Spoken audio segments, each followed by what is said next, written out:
What's up, chat? Oh, I forgot my drink. God bless America. Hold on one second. Literally, it's like the first thing I do. I like, see, I forget my drink. Make that one stop brighter. All right, 1 second.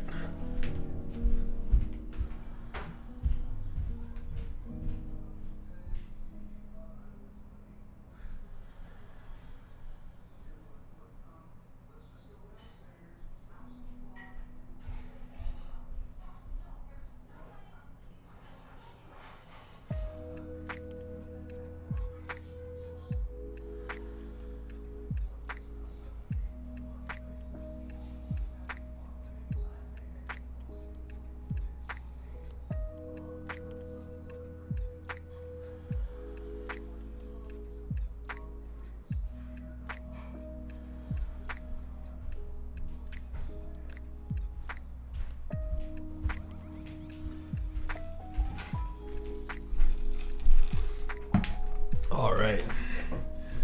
Literally sit down. I'm like, okay, I think I'm ready. First thing I realize, I like look over, I'm like, no drink. You're not ready, Max. You are not prepared. What's up, chat? What is up? What is up, Atticus? Good to see you. Who else we got up in chat? Oh my goodness.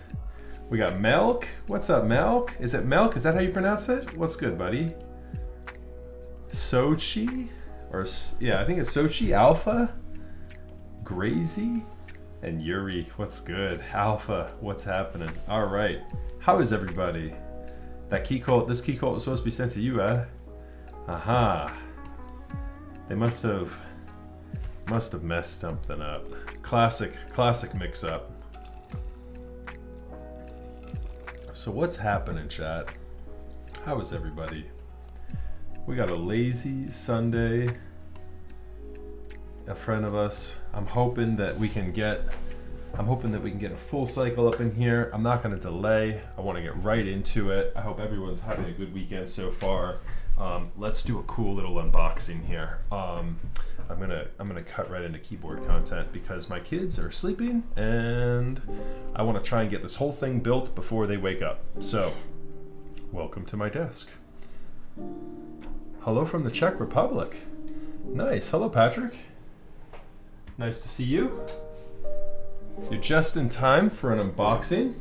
So guys, if you've never seen a Keycult unboxing before, what they actually send you is of higher quality, I feel like, than most. I'd say an order of unboxing experiences in the keyboard world, Keycult is ranked nearer towards the top. So here's the first box you encounter when you open up a Keycult. Keycult is gasket mounted. It's like a fully isolated, gasket strip mount style keyboard. So you open this thing up. I am doing well, thanks, Alpha. Do you know something about the Satisfaction 75 group buy? I know that there's quite a lot of spots. I know, however, though, there will be quite a lot of competition for those spots, Patrick. I built up a couple of the round one, and they're quite nice. I still feel like I'm a little low. There we go. How's webcam looking? Does that look okay? I think that looks pretty good in terms of exposure. I think we're all right. Okay. Is it good? All right. So, Keycult box. Of course, there's a larger corrugated box. It's like a double corrugated larger box. It's quite nice. And then you get first into this. One of the things that kind of does upset me is that Keycult and other collectors, they put their branding on the outside of the box. That really kind of triggers me a little bit. Like, as more and more people get into this hobby, that's like Nike shipping their shoes in a Nike branded box, or Apple shipping their laptops in an Apple branded box. Like, it's asking for trouble as more and more people get into the hobby. So, anyways, not off, go off on a tangent there. Here's the first box you are encountered with. It is the box of accessories. So, you're greeted with a little mango gummy candy. What else we got? We got another little candy here. A peach gummy candy. Take a look at these. Kasugai. I don't know if I'm pronouncing that correctly. I assume that's Kasugai. But yeah. This feels to me like it has more of a Zach. So the Keycult duo of Zach and George, this has more of a Zach feel to me, putting those, I'm assuming Japanese candies in there. All right, we've got a nice tissue wrap package here with, I don't know if you guys can see that, there is some Keycult silhouetting on this. Let's see if it can focus.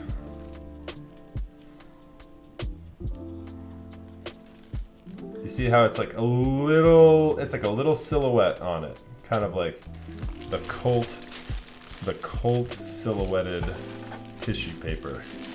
I'll put that off to the side for a second. You've got your thank you card, pretty sure. Yep, so the thank you card comes open. Comes with this really cool trading card. Keycult Premium Mechanical Keyboards. This is a newer thing. They started doing this more recently. This was not in the earlier group buys. But basically what this is, it's serial numbers, the board. This is the December 19 white and teal Keycult 160. And it's serial number 0007. Got a little James Bond action going on here. And then let me just make sure this doesn't have anything. Nope. All right, nothing personalized on this. I don't want to reveal the client if he didn't want to be revealed. But here's the little thank you card from Zach and George. So, pretty cool stuff here. Definitely a nice attention to detail with these items here. Hopefully these are like harder to fake as well, because I feel like I've heard stories of people starting to counterfeit keyboards, like the TGR Jane V2 CE. I've heard numerous stories about people counterfeiting these. Okay, so again, you've got, is this branded? This is not branded. This is just a Ziploc bag of standoffs, which the standoffs I'm not sure if I've encountered those before. We'll have to see. I think I've built up a 160 and a 165 before, but definitely interesting. Keep the Keycult, I'll take the candy. Nice, Alpha. A couple Allen keys, couple extra pieces of hardware. Most of the other hardware is actually installed in the keyboard already. So this can go back in here. The candy will keep in there. Go ahead and close this. All right, so we unwrap our tissue paper here.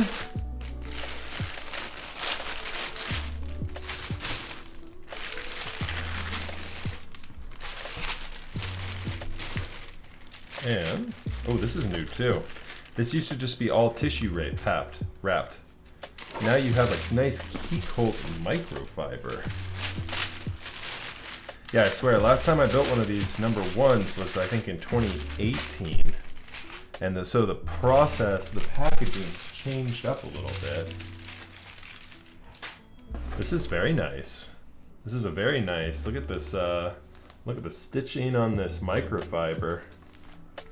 Definitely higher quality there. It's the first time I've seen one of these in person.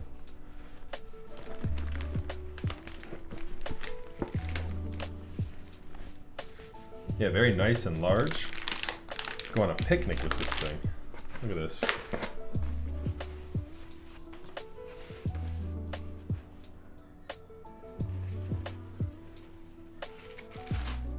Okay. Keycult PCB comes in what, if I remember correctly, is the world's most difficult anti-static bag to remove the PCB from. It's like, so this is it's a Ziploc here on this side. So difficult to remove. I'm not even gonna mess with it. I'm just gonna cut the bag. Because this Ziploc portion right here is a total pain in the butt. What's up, Wilba?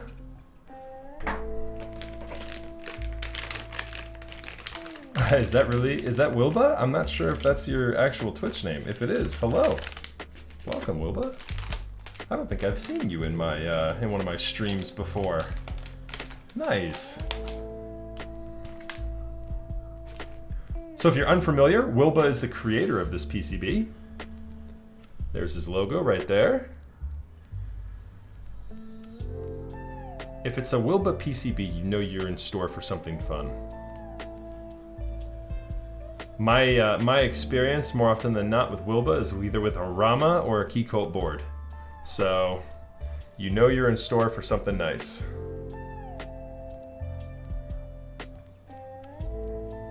I wish that Cape PCB was available in a black Wilba. I would have gotten that for my little Z, the little Z keyboard. Here's a little daughter board. USB-C. So that's what this extra hardware was for, I'm assuming. And I wonder if these are standoffs for some component with, I mean, we have 5 of them. I mean, we'll find out. We'll find out.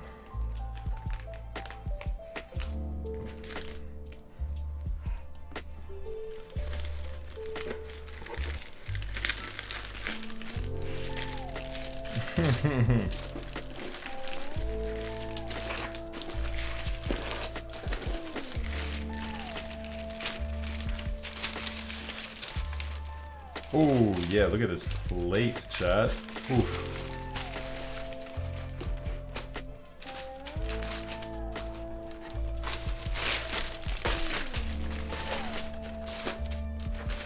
That is pretty. Any guesses on, did I put it in the title? Any guesses on what color this case is gonna be?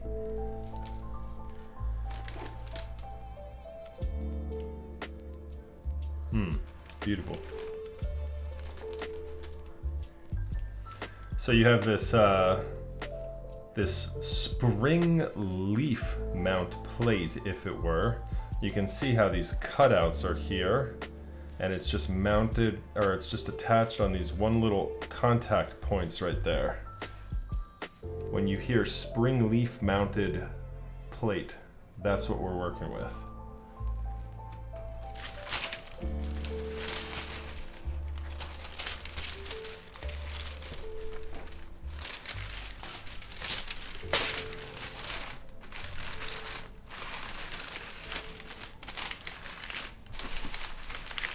I wonder if the factory wraps this, or if George and Zach wrap them each individually. I try and keep all this stuff intact. Alright. And to maintain that effort, I will put all of this stuff right back in the box. Oh man, you guys are good. White and cyan? Oh, any other guesses?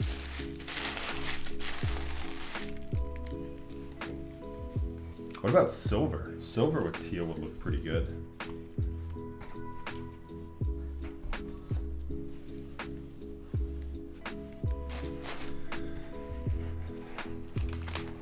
I'm assuming we don't want to hold on to the anti-static bag.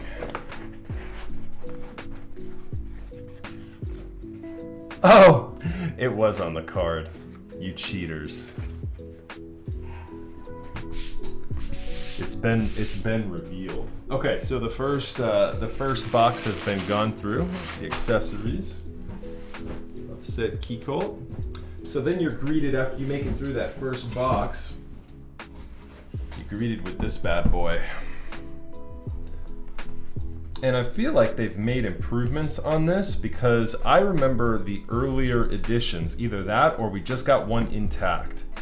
I feel like they've made either improvements or we just got lucky, because this had a tendency on the earlier rounds of breaking. I also feel like I remember them putting that over this side. Maybe I'm wrong. No, they wouldn't have done that because the branding is here. But either way, here it is. And obviously, yes, I have already revealed the color of the case. White and teal with a teal plate.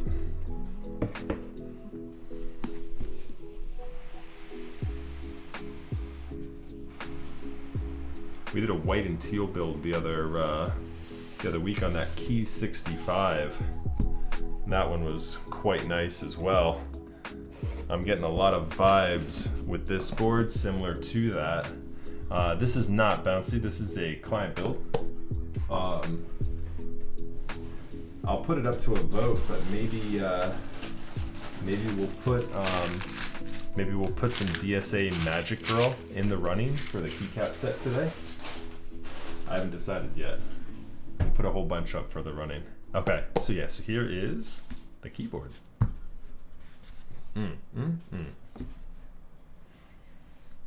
Looks like a keyboard.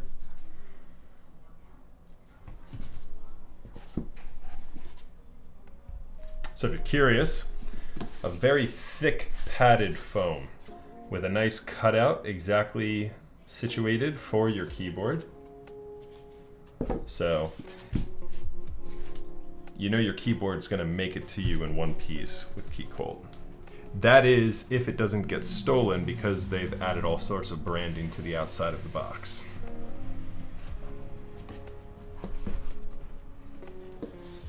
But pending that doesn't happen, your Keycult will arrive to you intact. All right, so yeah, so the 160, here it is. I wonder, do they add the serial number to the inside of the case as well? Let's see here.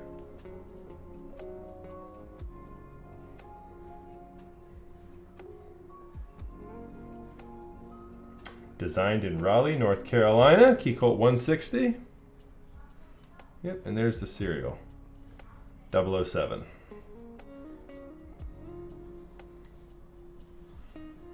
Keycult does already add in the gaskets. You can see them poking in between right there. So gaskets, unlike a lot of these other boards, are already installed.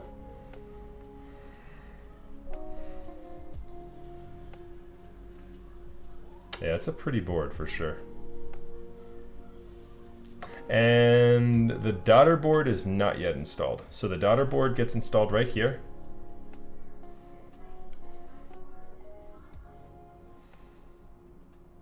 Look at that logo, it's pretty. And the daughter board cable runs underneath up here to your PCB. So yeah, this is gonna look very nice. Very, very nice indeed. All right, so first things first, let's go ahead and test a PCB.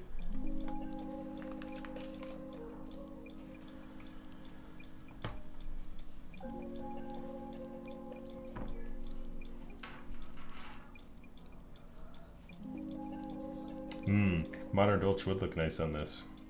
Unfortunately, I traded my Modern Dolch. I do not have that set.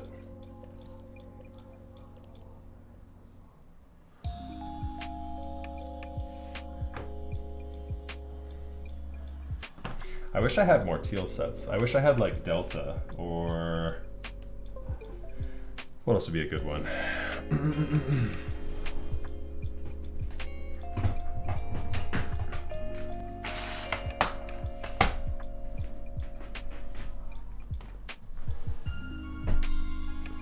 Tiffany would be good too. GMK Tiffany, but I think that would be a little bit too much. It'd be a little too overkill.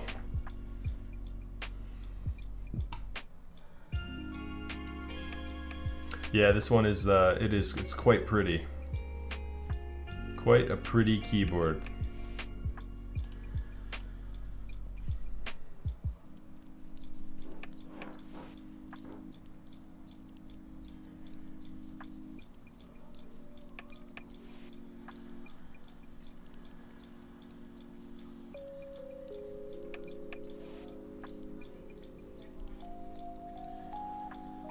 Oh, we're running a split backspace today, actually. I'm assuming that's just not mapped. I'm assuming this is okay, it's just not mapped at the moment. We can check it in via here in a moment.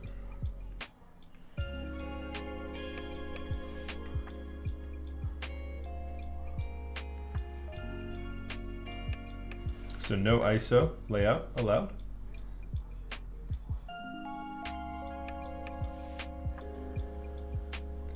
No ISO support. Wilbit Tech just got the notification that the Wilbit Tech 160 PCB is available and ready to go. How about that?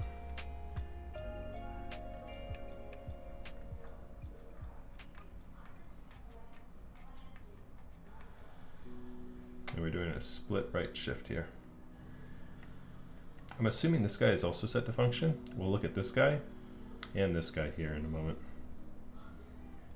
We're going to do that for control. There's going to be our window key. There's our alt. It should be this one for the 7U. But all spacebar ports look like they're working. Alt, Windows, Control. Wait, no, this would be alt here. Windows, Control. There we go. This one might be set to a function key as well. So 1, 2, 3 we need to look at. Let's go ahead and load up via and see what we got here. What's up, Yaffe? Good to see you, brother.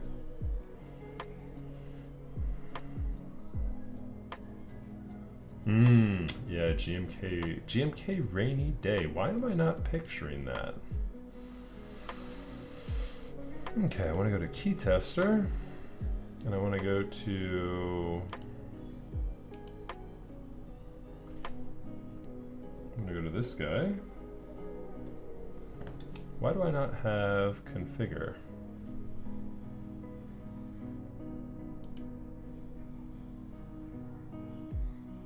Show design tab.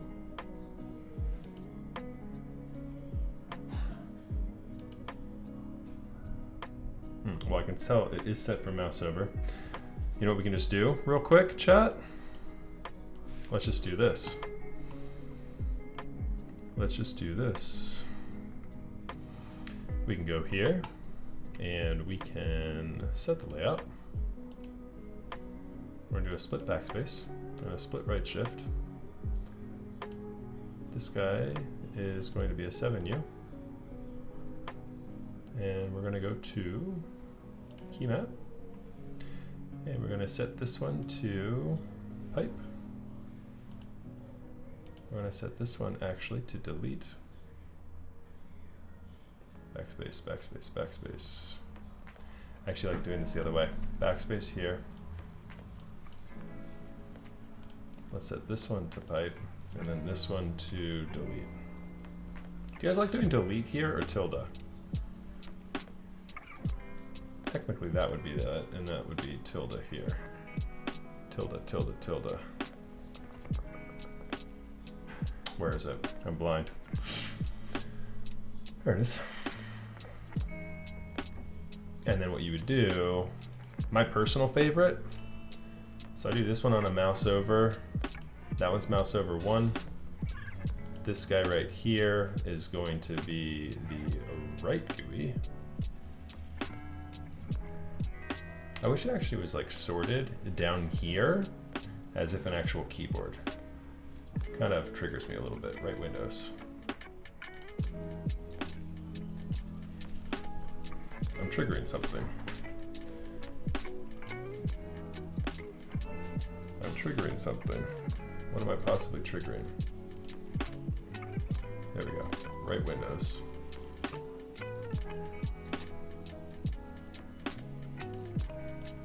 Right Control. Right Alt.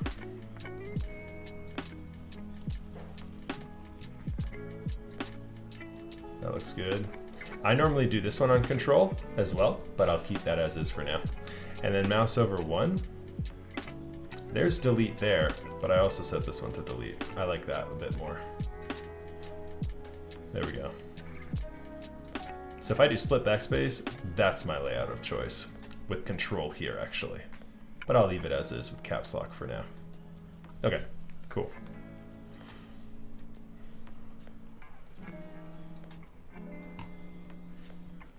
Okay, we're good there.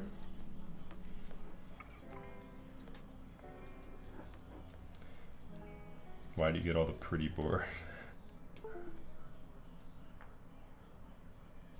Oh no, did I just lose? Okay, no I didn't. I thought I might have just lost my M6. You get plenty of pretty boards, Yeffy. You get plenty of pretty boards. I don't know what you're talking about, sir. Alright, chat, so let's go ahead and install... Should we do the daughter board installation first? Let's just jump into some stabilizer tuning and we'll do the actual installations of everything here in a bit. Oh, shish kebab. I have the mat. It's actually just around the corner though. I was just cleaning it.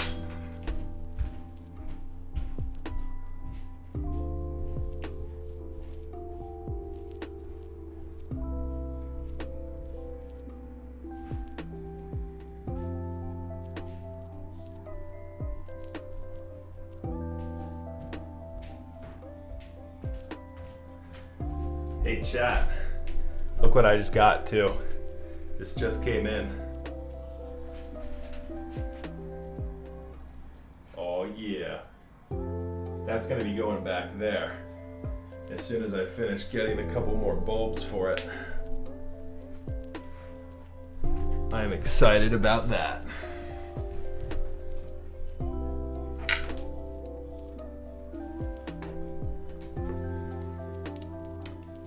Much excited.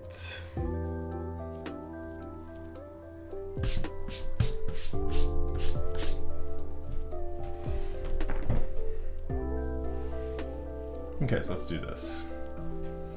Let's put the actual plate over here. I'll flip this upside down so you guys can see the pretty part of this keyboard as we build today. Move the tweezers over here because that makes me nervous, having tweezers with a very sharp tip right next to a very pretty case. Bree said I look much better with a beard. Hey, my wife likes my beard too. Thank you very much, Bree. Appreciate that. Another one. Yeah, so we'll swap out the light back there with that light I just showed you. And we will be rocking and rolling with 3 LEDs in the very near future. Beard gang. What's up, what's up? That beard gang. Gion. Hello, Gion. Am I pronouncing it right now? Gion. Gion.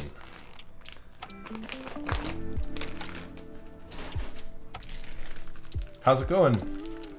And what's up, Tom? Good to see you, brother. We'll need to update the Max F stare with the beard.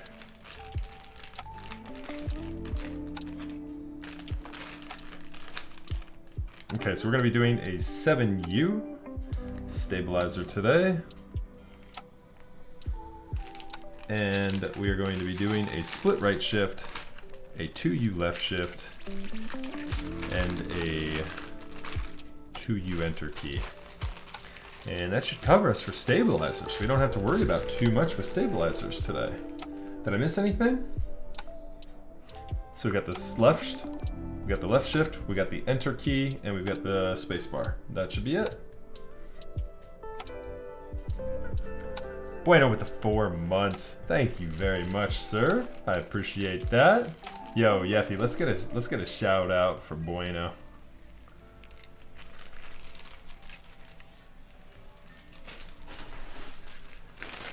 Let's get a shout out for my man Bueno Builds. Do I have hardware in here? Yeah, I think I have a full set of Everglide stabilizers without hardware, which is a huge lift. It's all good though. 1, 2, 3, 4, 5. How did we end up with 5 screws in here? 1, 2, 3, 4, 5. Sure enough, 5. So we'll need to use this one too. Brilliant.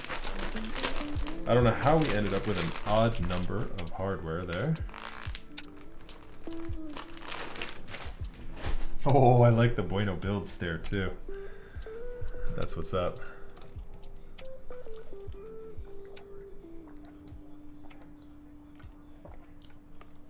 If you asked my gaming mod, Justin Swervin, he would tell you no.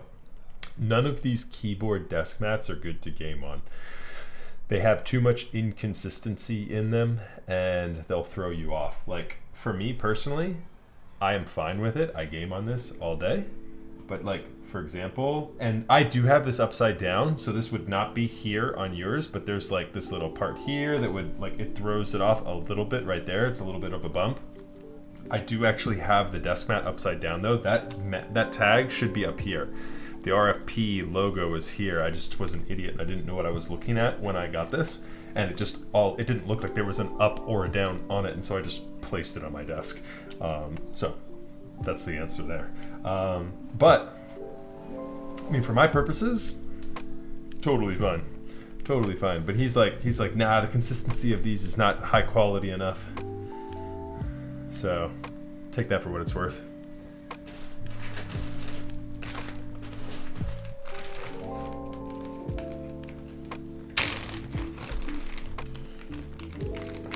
I have no problem pushing ranked in any FPS game with this desk mat or any other keyboard desk mat on my desk.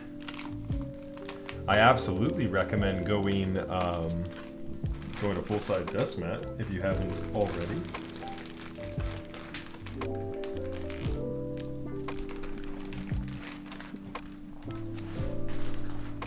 It would bother you to have it up here. Yeah, it feels right here because you flip it here. Oh no, the Novel Keys branding reads properly. I don't know. It would probably read okay up here too, but I don't know.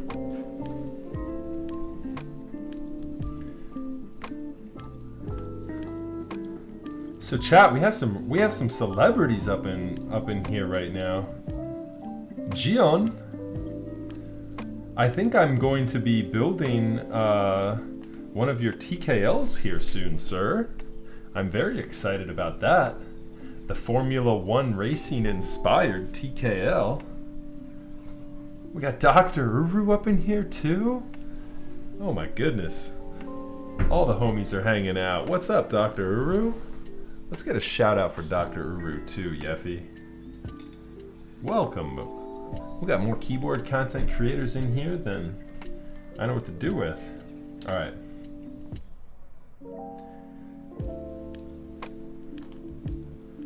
So chat, if you're new to keyboards, feel free to jump right in and ask me any questions you might have. We're just getting into some stabilizer tuning. I'll zoom in here for you so you can get a better look at what we're working with here. We're using 205 G0 here as our lubricant of choice. And basically with these stabilizers, I like painting the housing. There's a couple schools of thought. You can paint the stems, you can paint the housings. Some people paint both. I find that I get an adequate coverage on the stabilizer housing if I just do that, and the stabilizer housing also makes it easier for me to paint without getting it all up on my fingers. So it's a preference thing for me.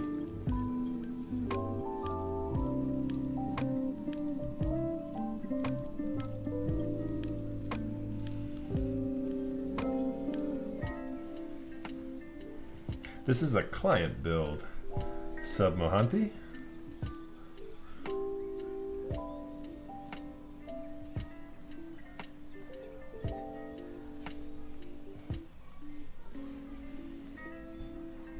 MT3 Susuwatari.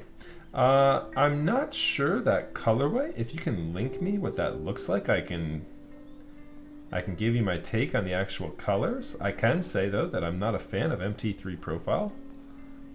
And that's 100% preference there. I use all cherry profile keycaps myself.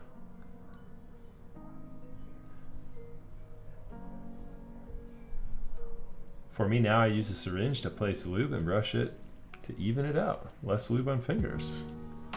That's big brain move right there, Dr. Uru.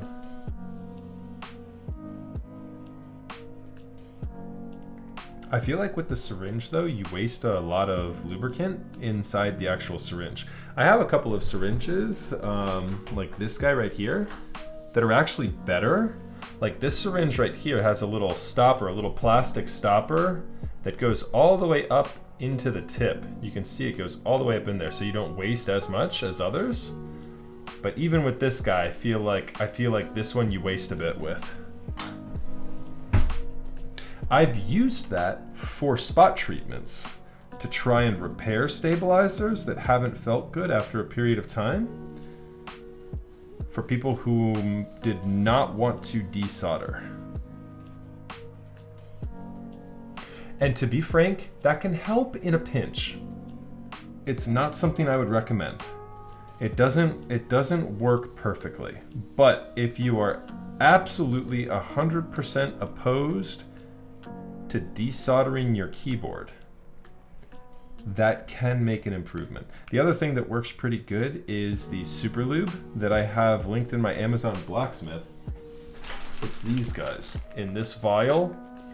Because that has a needle nose point already, you can get that inside the stabilizer pretty easily and inject more lube into it with that.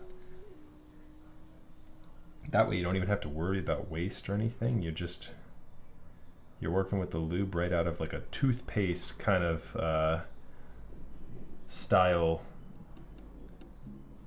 deployment method.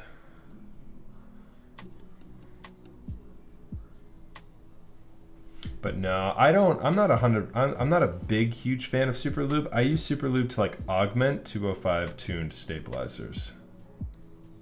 If I feel like I've had difficulty getting good coverage on the wires in the back of the stabilizer, with this, you can actually insert it into the rear of the stabilizer housing, or straight on through the front.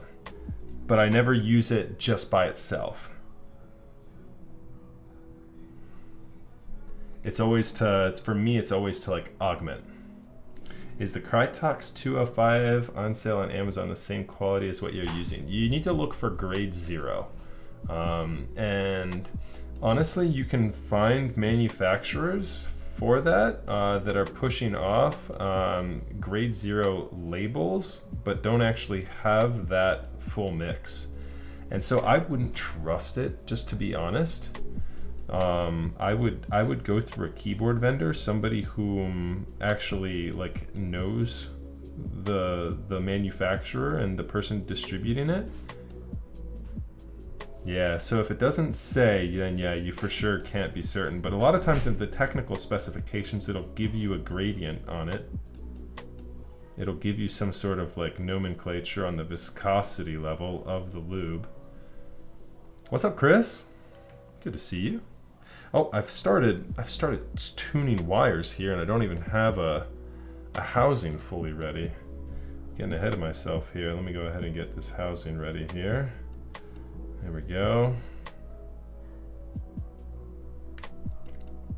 All right, so what you want to do, chat, is you want to take the double-sided opening. You see how one side has 2 holes, like that, and the other side has 1 hole. You want to take the side with 2 holes. That goes towards the opening here.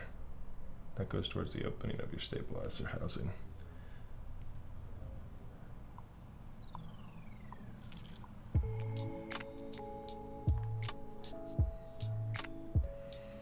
I'm so in love with building a 60% keyboard right now after the Mali we built last week.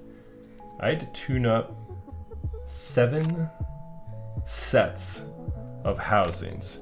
That's 14 total housings for the Mali keyboard we built up last week, chat. That's a lot of housings. That's a lot of wires to tune. This is not a personal build. Nope, this is a client build, Chris. And I couldn't tell, did you ever link that MT3 colorway? I didn't see a link for that. The Susu Watari?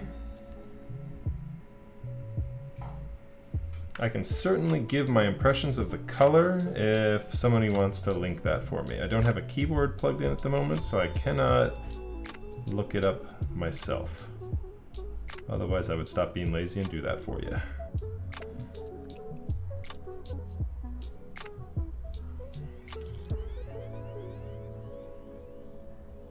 Yeah, more times Crytox on Amazon is actually like marketed and sold to manufacturers who need it for like, who need like high grade lubricants, very, very thick lubricants for like heavy duty machinery and stuff like that. And it's normally sold in very large bulks and it's normally very expensive. So Crucifix, I'm not a big 75% fan. I have built up a myriad of Satisfaction 75s though, and so I can recommend that keyboard. I'm just not a fan of the layout. I'm dead set in my ways as a collector. I found my niche at the 65, 60, and TKL layout ranges. And with 60%, I'm fairly specific as well. I like my 60% to be standard, win key included. So basically, the exact layout we're doing here on this Keycult. I used to be a huge fan of the HHKB layout. I'm actually looking for an HHKB though, chat, as I have been loosely for the last couple of months. So I would like a Bluetooth, heavy priority on Bluetooth.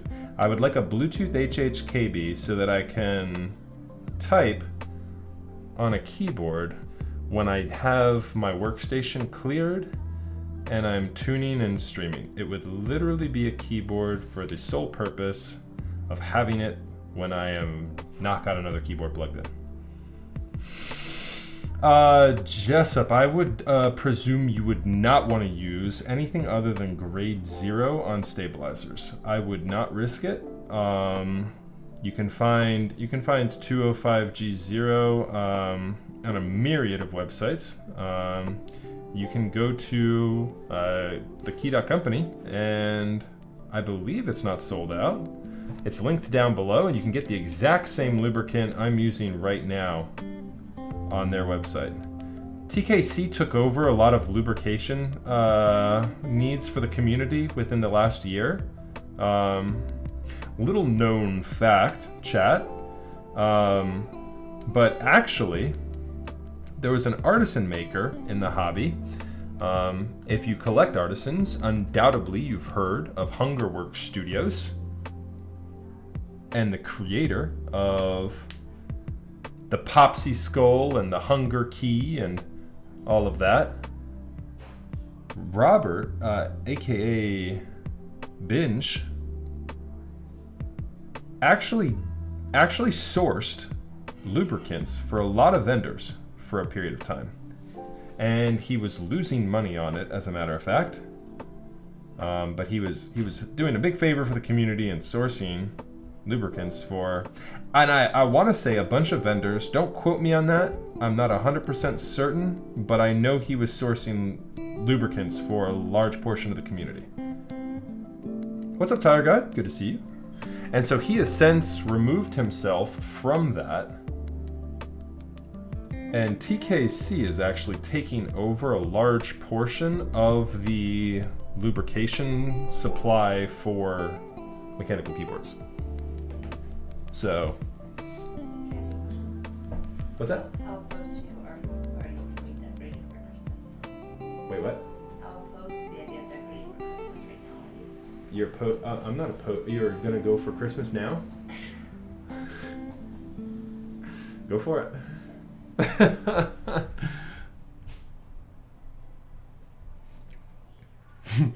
My wife is decorating for Christmas.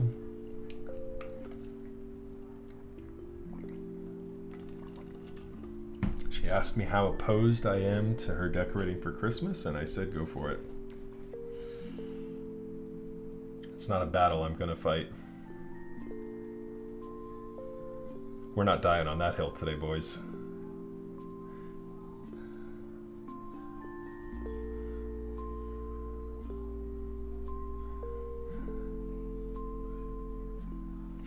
All right.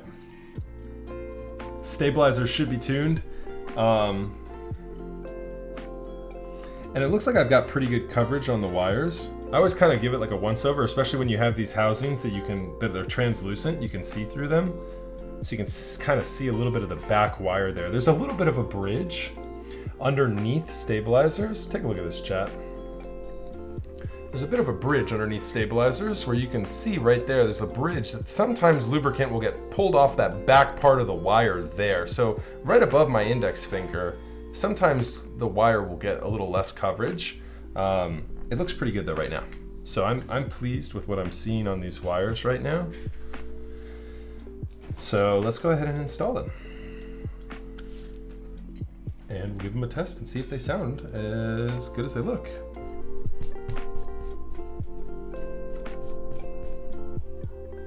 Building Xmas vibe.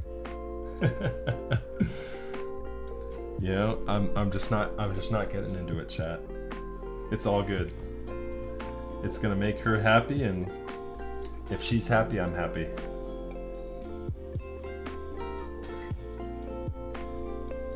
I'm not a wise man, but I do know some things. I do know some things.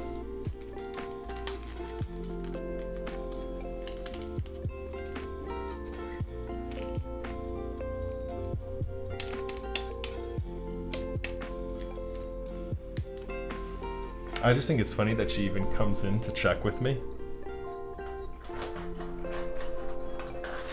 Like, what am I gonna say? No? Absolutely not.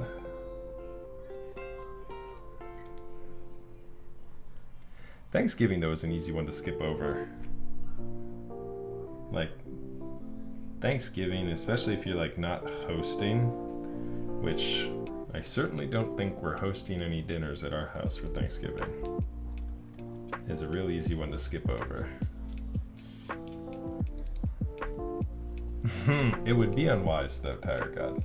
It would be very unwise. We actually just celebrated our 6-year anniversary the other week. It was actually one week ago today. We celebrated our 1-year anniversary. Thank you. This is a good time of year. Actually, tomorrow's my birthday. So this is a good time of year for me. It's easy to remember dates because I have my anniversary, then I have my birthday, then I have my youngest daughter's birthday right afterwards. So, as a man whom very much so forgets dates, it's very easy to have everything all consolidated.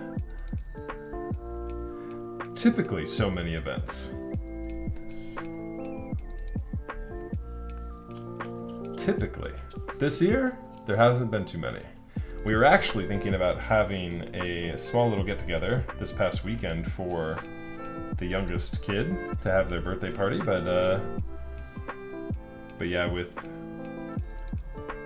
a couple of complications and work travels and stuff like that, we opted to push it. So we'll push it till the November the 15th instead.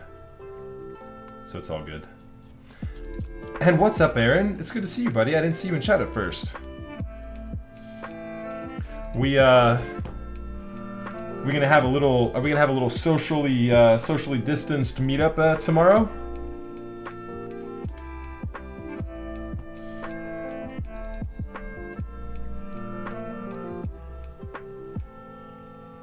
I'm going to see Zach as well tomorrow, chat.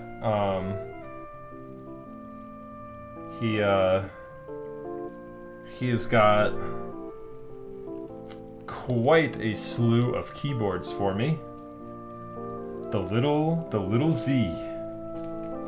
The little Z has been manufactured, chat. Did anyone take a look at Bizorami's set of Instagram stories and pictures on it? He built up his little Z and dressed it up in a very nice, shiny looking set of wob. It looked real nice. And so I'm going to be picking those up tomorrow. Meet up? Yeah, let's figure out where we're going to meet. Because I will not have eaten lunch, and that'll be right at lunchtime. I might try and grab something close. Alright. Stabilizers have been installed. Let's go ahead and install some switches here up in the mix and see what they sound like, if we need to do any spot treatments to this.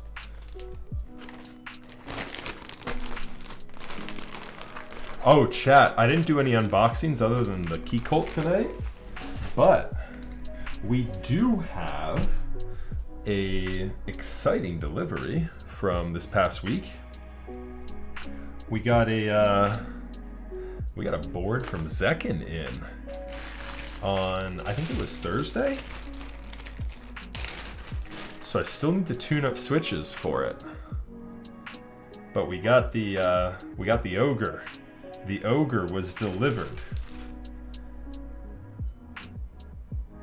And so I took a quick peek at it. It is beautiful. It is absolutely beautiful. It is quite a looker.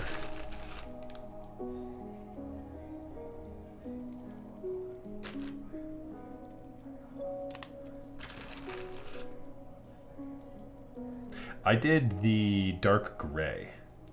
I have a dark gray with a red plate. The red plate turned out so nice. It's a very, very dark looking red plate. It's absolutely beautiful. And I did a polycarbonate half plate as well.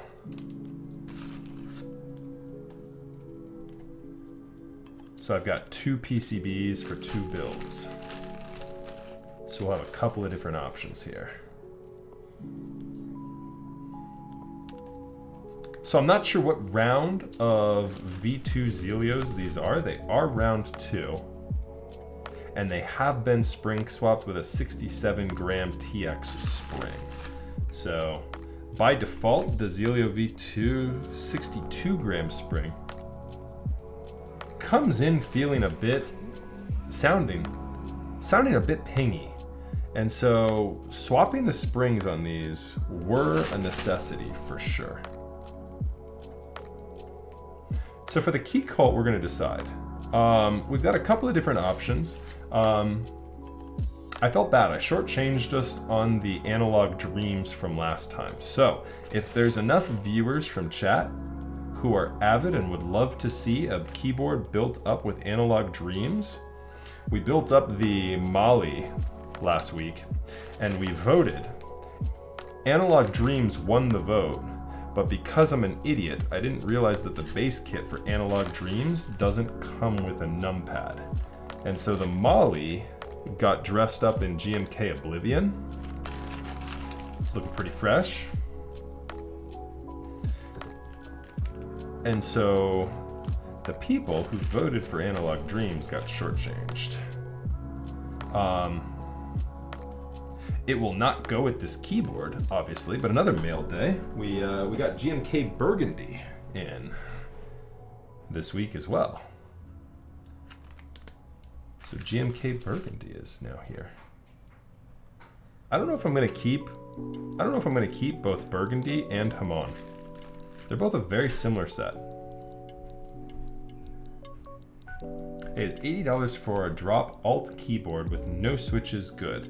Well, an NK65 for $15 more would be quite nice. However, if I'm not mistaken, supply is very difficult to lock in for an NK65. So if you can get one, I would agree with Alpha. Go with an NK65. If you are looking for a keyboard in the sub $100 range, I can recommend Philco. I can recommend, there's a couple of Ducky boards that I can recommend. I would go more towards either Philco or, what's the other one? There's another one I recommend too. Leopold. Philco and Leopold are nice keyboards that are fairly easy to mod. They come with switches as well. They come with switches, and you can, however, you can open the keyboards up a little easier and kind of get at them. And so for in and around that $100 to $150 mark, you might be able to get a little more bang for your buck with like a Leopold or a Philco, and then you can kind of get in there and take those switches off and tune up some new ones, or play with it, tune some stabilizers, you know, and kind of get acclimated to the keyboard. All right, let's take a quick look here before I bend a whole bunch of switch pins. I just want to see here if anything looks like it's too bent out of place right off the bat. So what we do here, chat, we load up the plate, half full of switches just about, and then we drop all of this onto the plate all at once. It keeps the plate from bowing down in a way to where we can't recover it easily. You can alternatively get into the habit of, like, you know, using a screwdriver in between the plate and the PCB. I don't like that as much. This generally gives the plate enough rigidity so that you don't have to worry about that. So this is why I'm doing this. Why I've done this, I should say. I can't believe you've done this. I do not have GMK Cyan. Now, admittedly, I really don't have too many sets that would go well with teal. I was remarking on that earlier in the stream. It'd be great if I had GMK Delta. I think Delta would look really good with this set. We do have the new DSA Magic Girl if you all are really interested in going with a very, very clean, also teal set. Because, yeah, Magic Girl will match this almost perfectly. I just don't know if I want to do DSA on this. I didn't actually want to use that switch. Ah, thank you, Alpha. Appreciate that.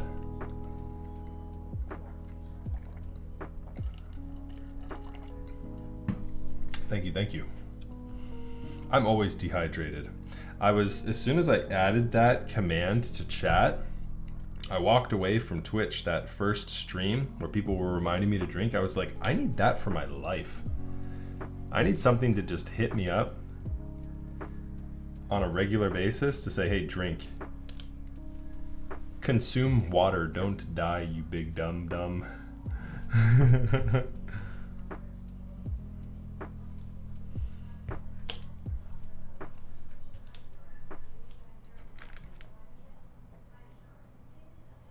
Oh, you know what though? I'm not going to use Magic Girl because we got into this with the Key 65. Unfortunately, Magic Girl did not come shipped to us with a stepped caps lock key. And so I'm missing the stepped caps out of my set. And so, yeah, I got a prototype set. And so unfortunately, we are also, not unfortunately, I mean, that's the best way to go. We are also building this with a stepped caps lock. Unfortunately, however, DSA Magic Girl will not work unless we just have, like, you know, nothing on the caps lock key. Won't be as pretty. I'll give you all a couple of options though for keycaps when we get closer. We'll find something that works. Well, let's see. Some of them I'm cherry picking right now. That's why I keep bringing every switch up to my ear. Trying to find the best sounding out of the bunch.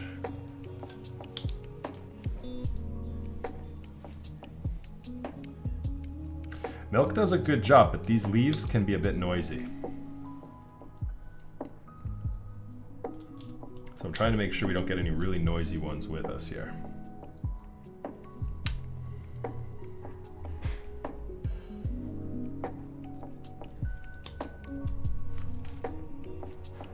We're also hoping pretty hard here that our stabilizers sound good, because I filled up the board at this point with switches. Let's go ahead and put on the keycaps for those 3 keys and make sure they do indeed sound good.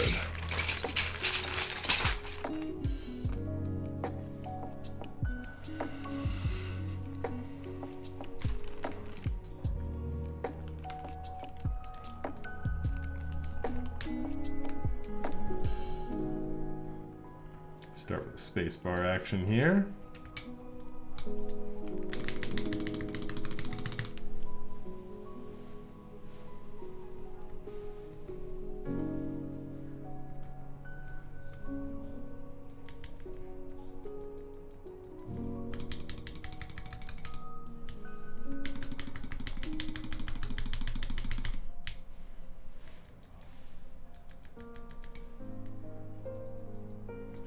I want a little spot treatment on the space bar here.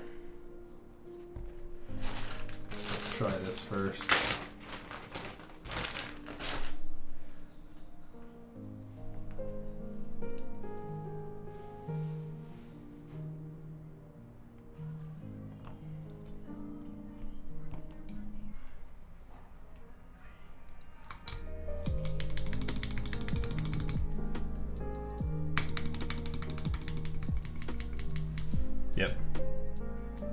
Yep, I was hearing the same thing.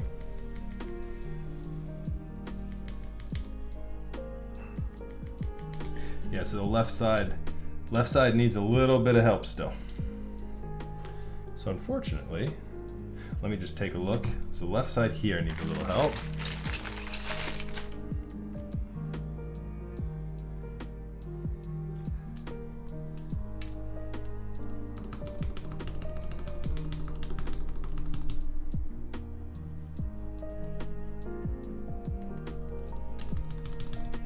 That sounds okay. You're thinking the actual spacebar itself? I use the spacebar pretty regularly. I don't think the spacebar is warped. I mean, maybe a tiny bit, but I use the spacebar generally for testing stabilizers.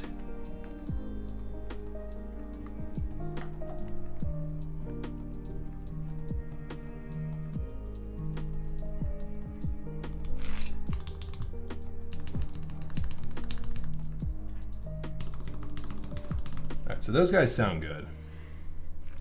I want to get in on it though with real quick with the spacebar. So let's go ahead and see if we can separate our plate here from our PCB, which is always a pain in the butt. Never a fun thing to have to do. For stab testing keys, which keycaps do you use to get the most true sound? I use actually pretty budget keycaps to test the stabilizers.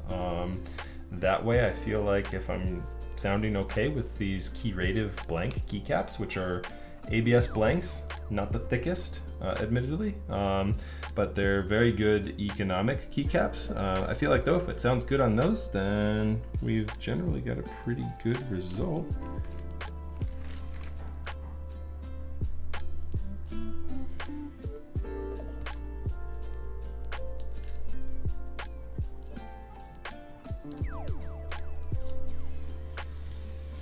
Do I need to pull the switches out, or can I actually get these guys removed without doing that? Beauty of having 5-pin switches is it holds the plate nicely on point. However,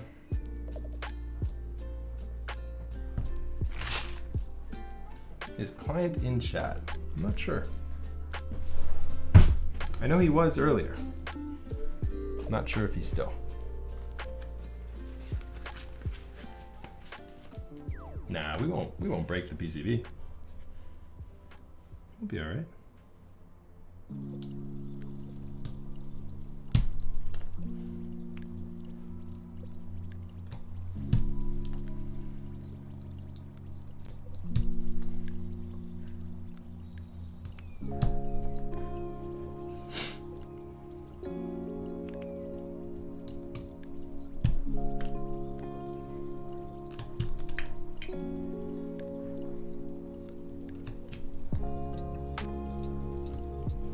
It's unfortunate I was on automatic pilot here. Installed too many switches before testing the stabilizer. We didn't need to go this crazy. Okay, let's see if I can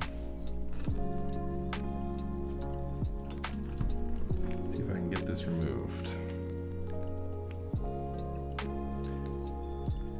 So the gloves, actually, because it makes it easier to get a grip on this switch puller. This plastic is very slippery by default.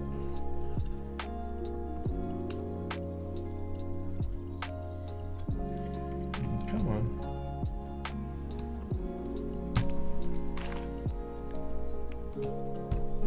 These things have a grip for sure.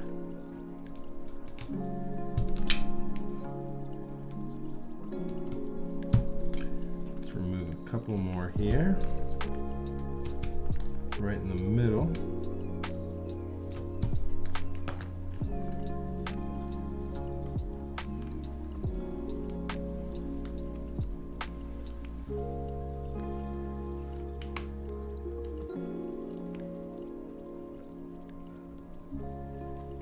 Remove a couple up top here as well.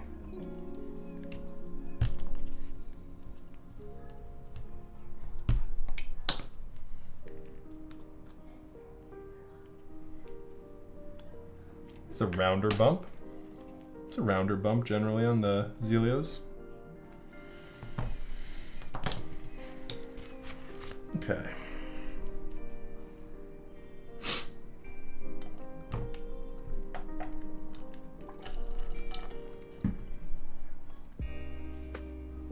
Yes, this left side here.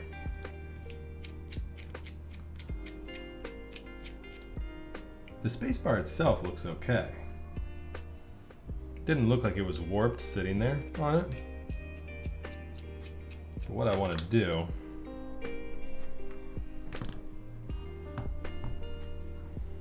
I'm actually going to do the same thing with the super lube.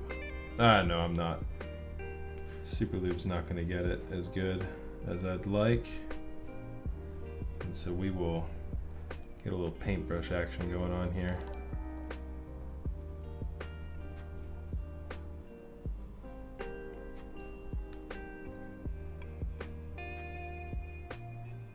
So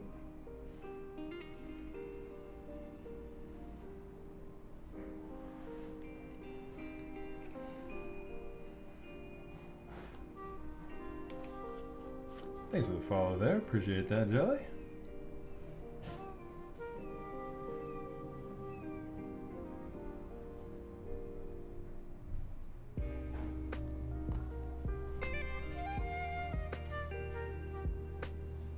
See if we can get a bit more coverage on this wire here.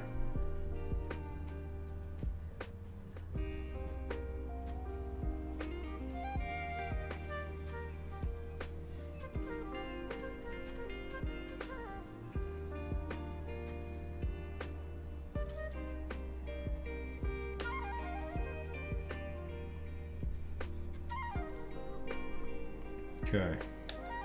The right side sounded good. Let's see how that does now.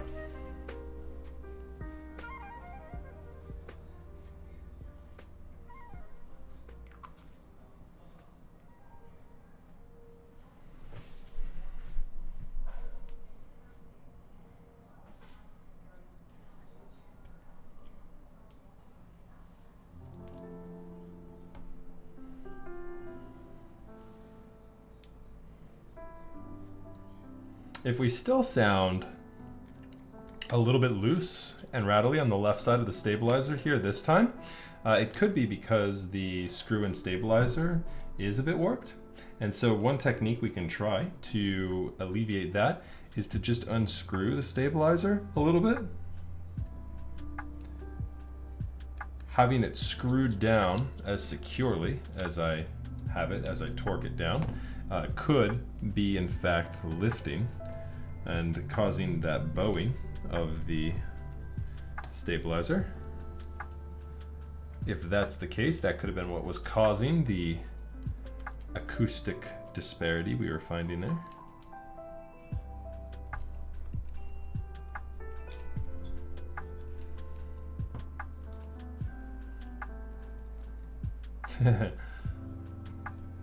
Yeah, chat. As I said before, feel free to jump in with any questions you may have. I love talking keyboards. Keyboards or audio, don't even feel limited to just keyboard questions. We're fans of all things tech on this channel, so happy to answer anything and everything I can. Tech, audio, and video, those are probably my most versed areas of expertise as it comes to this direct medium. But I've been in the keyboarding world since 2015, so been around the block once or twice.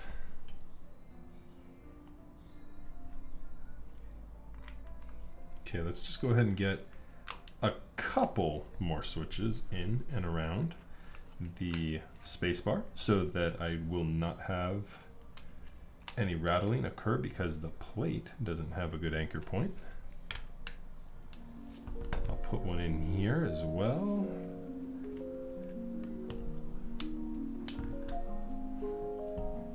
I work in the network engineering field actually, Jessup.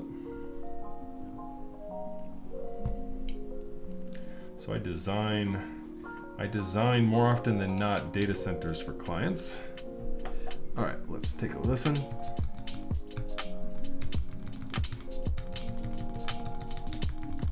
Now it sounds really delayed on the left.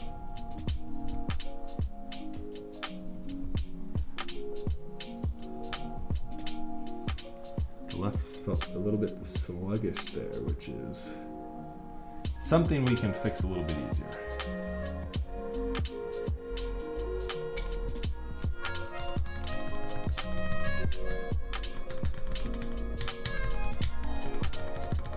What in the world? Let's unscrew this just a tad.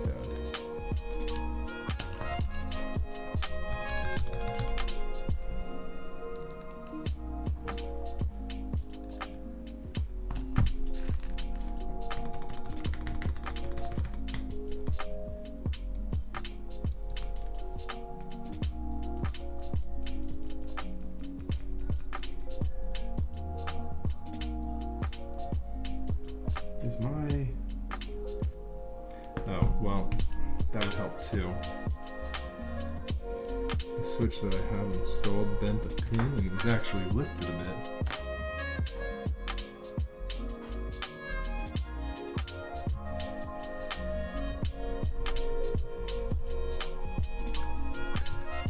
We are having a time of it with this space bar. I'm gonna scrap this whole space bar if it gives me one more issue here.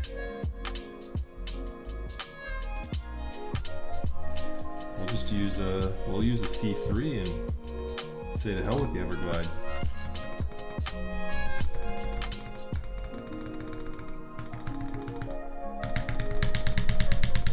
Feels super sluggish on the left side.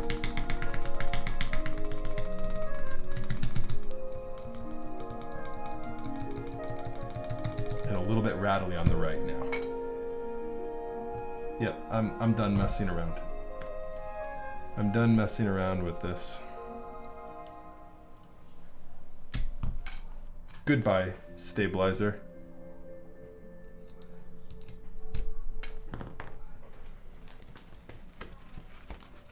It could be. It could be terrible quality control and causing me to have to, I mean, I'd be soldering and halfway done soldering by now if we weren't dealing with this shenanigans. It absolutely could be just terrible quality control on this stabilizer. The other ones felt fine, so we'll keep them there. And we will try to swap out this guy here now. Let's see if I can get this plate removed.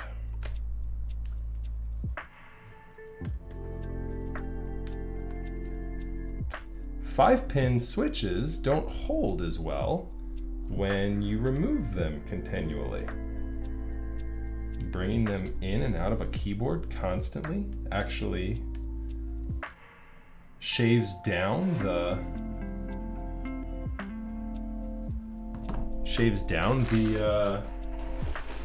material, and so that's not a fantastic thing either.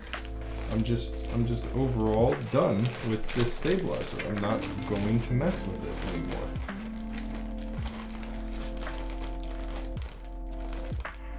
We have no time for garbage stabilizers. I just need a 7U, which I have plenty of. And we're gonna go with C3. What's up, Rocky? Oh, it's going, man, it's going. You know, it'd be going better. You know, we only have a grand total of 3 stabilizers to tune here. And admittedly, it'd be going better if the quality control on this Everglide stabilizer wasn't garbage. But I need to take an inventory of my stabilizers, see how many I have. The housing's probably fine. We could probably get away with using the housing. I'm just not going to get into it though. Like, we're just going to swap the entirety of it. When you build a Keycult, you don't mess around. You make it sound nice. There we go. Personally, I prefer Zeal Stibs. The Zeal Stibs. Zealio stabilizers are okay. Or Zeal stabilizers are okay. The price is actually starting to normalize a bit with other vendors. I mean, other people, I see Duroc charging like $20 a set. I mean, that's pretty crazy, I think, honestly. So, I mean, I feel weird spending anything more than $10 for stabilizers. And that's what C3 comes in and around for a set. And so C3 have perfect quality in my experience. They're the only stabilizer right now. I know Duroc is coming out with a version 2 that also encompasses the wire a bit more, but C3 are the only ones currently that completely cover the wire and don't pop out. Cherry also doesn't really pop out, but Cherry doesn't have as good as coverage even as C3. It's been said once or twice in this channel before, C3 stabilizers are the only ones with the anti-wire pop-out technology. That's what you gotta look for. Alright, so we're tuned up on 2 new housings here. But yeah, overall, Rocky, it's going well. I think these little issues we're running into here will get resolved with this new space bar, and we'll be rocking and rolling. Put some 205 here on this guy. Please excuse the messy desk. We're in the middle of loading up switches when we had to call an audible to get our spacebar sounding perfect.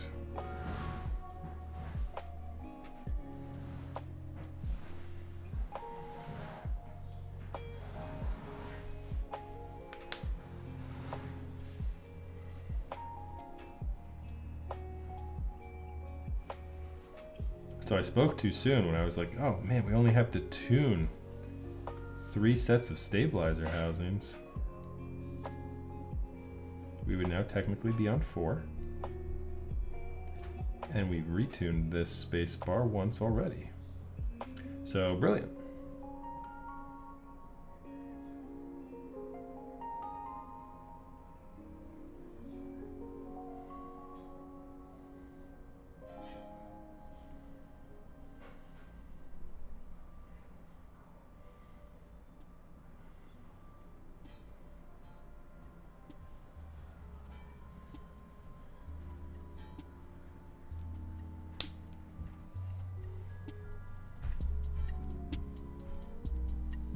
I just remember that Rick and Morty episode where Rick makes true level, and then whenever I think about putting something to get a scientific is it level or not, I always think back to that episode and I'm like, nah, there's no way I'm ever gonna get it level.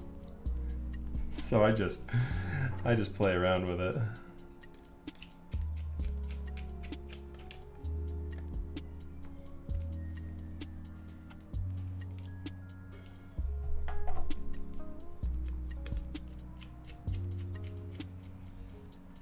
No spoopiness up in here.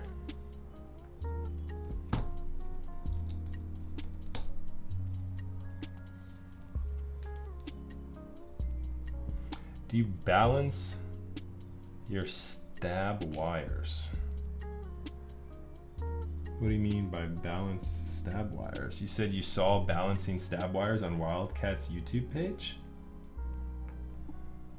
I don't think I've empty pen stem to make sure everything is straight. Oh no, that's interesting. An empty pen stem.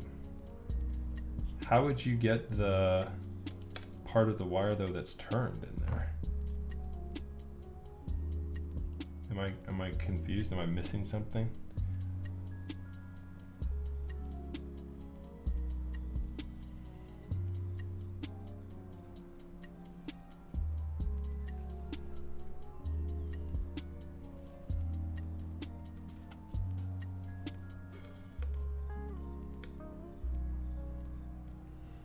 That's actually interesting. I'm gonna have to look up that Wildcat video to see that. I would love to see that. All right, and just for safe measure here.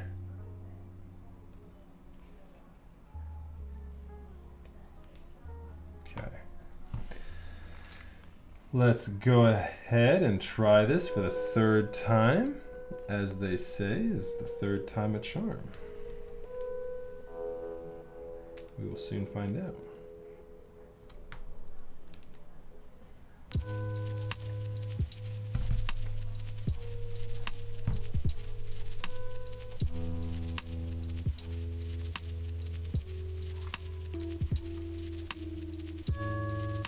What's up, Ravius? Good to see you, brother.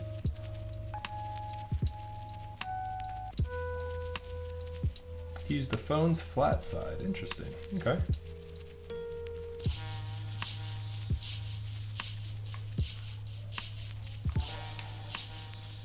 Interesting. Oh, there you go. Learn something new every day. Yeah, Wildcat builds a good board too. So his YouTube content is so cool.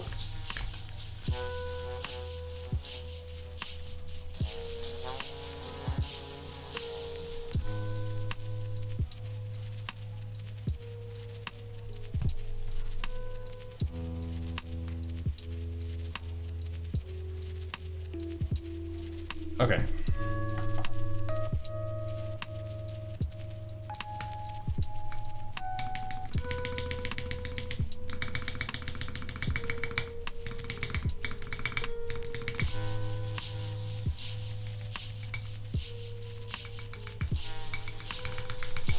So this has just got some pop to it, but it sounds nice.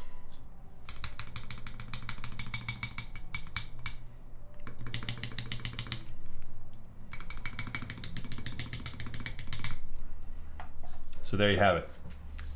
Okay, chat. So again, I have not had an issue with C3 stabilizers to date. Since I have started using the V2 C3 stabilizer, and I'm going to jinx myself, but I've been on a perfect streak. I have probably tuned at least 15 boards with C3 stabilizers, the V2s at this point. I have not run into an issue. Not to shill TKC and the C3 stabilizers too hard, but you know, I mean, don't fix what's not broken. Duroc was okay, but it just had so many issues with consistency. These Everglides just feel like Duroc too. I mean, these felt fine. The 2Us felt okay. Generally, I never had an issue with the 2Us on Duroc stabilizers either. It was generally the space bars that would come warped and just be bad. And that feels bad. When you get a space bar that's warped, like that's annoying. It ruins your build. Raz, what's up, brother? Or I'm early, am I right?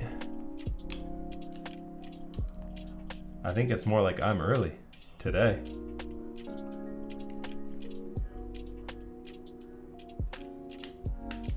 It's all good, brother. You didn't miss much. I just, I'm getting some stabilizers attuned. They're good to go now at this point. We're just working some switches in here before we start soldering. You can see the Keycult 160 off here to the camera right that we're working with today. You're still just in time, brother.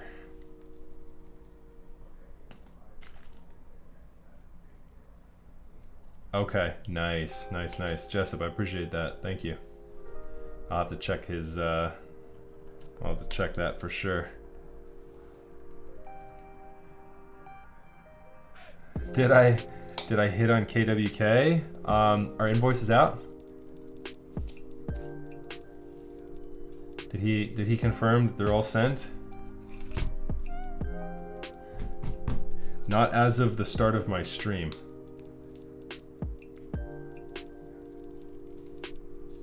No, the red blanks right now, Rocky, are just for testing stabilizers and switch placement and straightness. This is, as it were labeled, my beater set of keycaps. I keep in this Ziploc bag just a whole bunch of stabilized keys and a couple of profiles to dress up the mods on the left and right of the board generally to ensure that I've got a nice straight end result.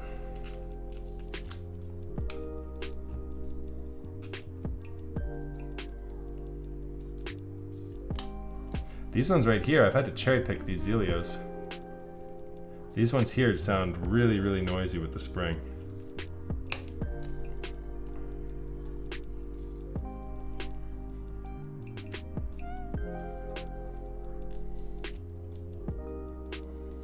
If I need to, I can use them in the lesser used keys.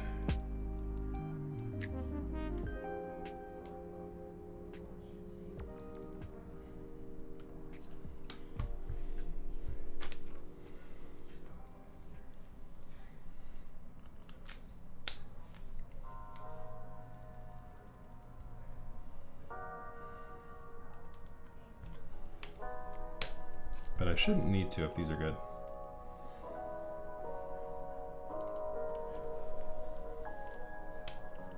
Oh, I'm hoping on so many things. I'm pulling for bro caps, I'm pulling for night caps, and I'm pulling for KWK right now. I'm crossing my fingers on all of those invoices.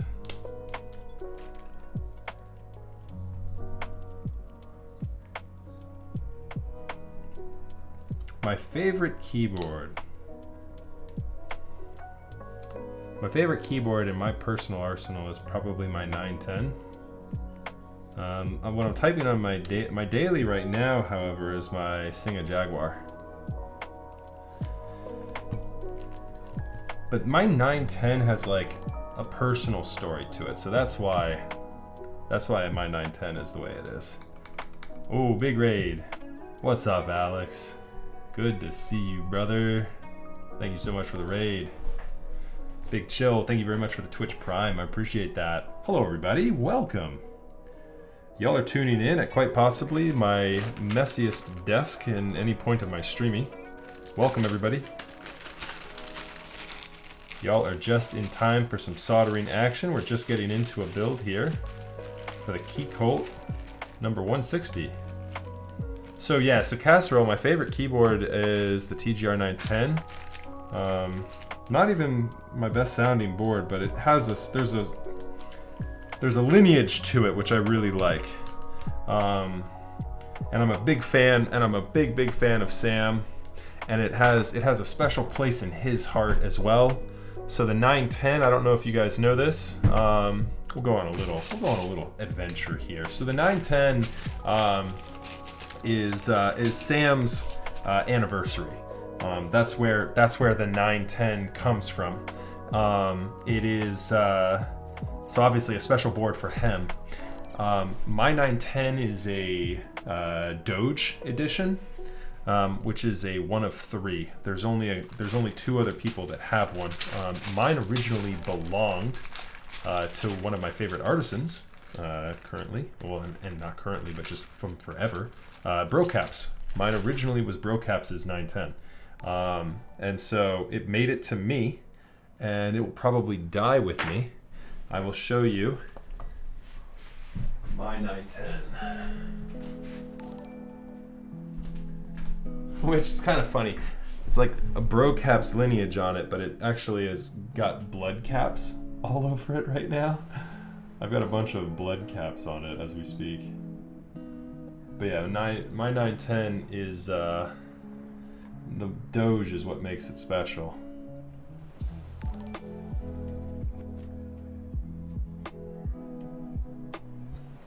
So, yeah, it's a fun one. Well, anyways, thank you so much, Alex. I appreciate the raid. And welcome, everybody. As y'all see in the title, we're building up a Keycult number 160 today. We're using some Zealio V2s. Thank you so much for the gifted subs there, Persian King. 5 gifted subs. I really appreciate that, though, dude. Very nice. What were you guys up to today, Alex? What were you building? I did not shoot for the Satisfaction 75 myself, Ravius. I did not. Nice board though, for sure. I had a buddy win one of the Bauer spots, so I'll be building up one of those here, hopefully when that comes in. I'm hoping, right? Here's the hoping.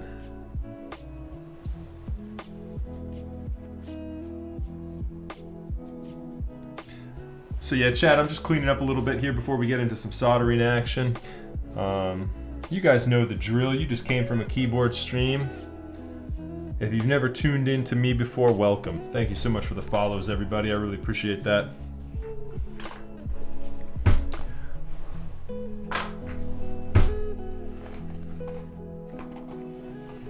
Okay. Just getting cleaned up here before we jump into the soldering. And thank you, Raz. Absolutely. For those of you that haven't heard of Alex, go ahead and follow Alex Otos. Toss him some support too. Are we having the mustache off, Alex? Mine's not there yet. Maybe though, right?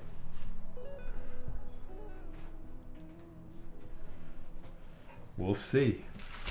We'll see what it looks like, huh? I do not wild bonar. However, the The playlist that I use for lo-fi, actually, you know what? I might have a Spotify list for it. I might actually, because I ported over a bunch of lo-fi tracks onto Spotify so that I could have them on my watch too. That's actually, you know what? I might be able to hook you up there. Mustache level 1? Yeah, hey, well, coming from Alex's channel, my mustache is not there yet, but this is only like 2 weeks worth of growth. So we'll get there. We got the beard gang repping right now up in chat. Tom, are you still here?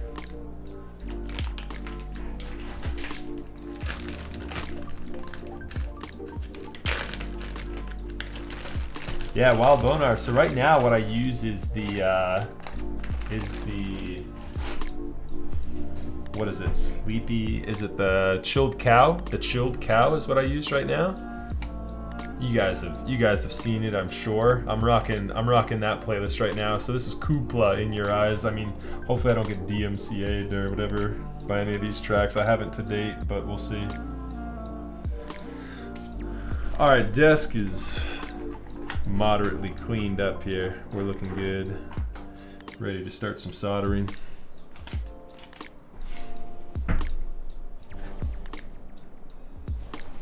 Yeah, this is my go-to. This is my go-to for the stream. I listen to, oh thanks Rugo. I listen to a lot of metal actually. Although I don't think that really creates for the, I don't really think it creates the vibe I'm going for here on Twitch. So I don't play my typical metal playlists on Twitch. Sometimes when I'm gaming, I'll stream some metal. Get like the Doom soundtrack going or something like that.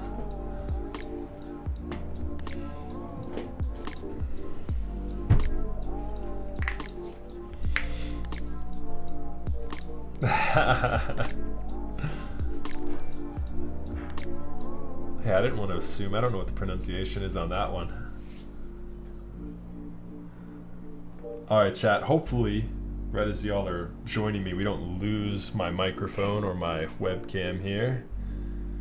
My webcam. My face camera. Hopefully we don't. I'm going to be turning this fan on here. We'll turn on RTX voice here in a second as well. Alright, test. Alright, we're good there. Alright, RTX voice is going to make it sound like I'm a bit underwater, but I think it is a far and vast improvement over listening to that fan. And the fan keeps me alive, so, you know, what you gonna do? Keeping me alive is kind of important. I'd rather not consume a whole bunch of solder fumes. Alright. Yeah, RTX on. There we go. Alright, so yeah, it sounds a little bit like I'm underwater, but we'll obviously turn that off when we get to some keyboard sounds here in a little bit. Here's the board we're building, by the way. I'm actually going to move it off stream so I don't have solder flux pushing towards it, but this is the Keycult number 160 that we're working with here for today. It's a pretty cool serial number. Any Sean Connery fans in the house? R.I.P. Sean. We got serial number 007. Gentlemen, welcome to the Rock.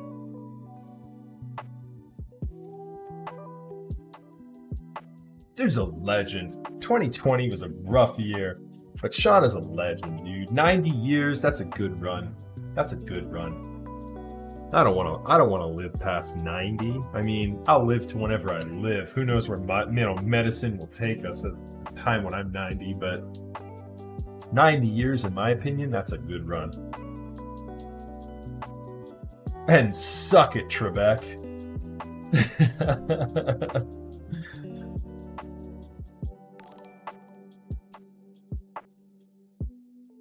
Hey, Chong, thank you so much for the 4 months, my dude. Appreciate that.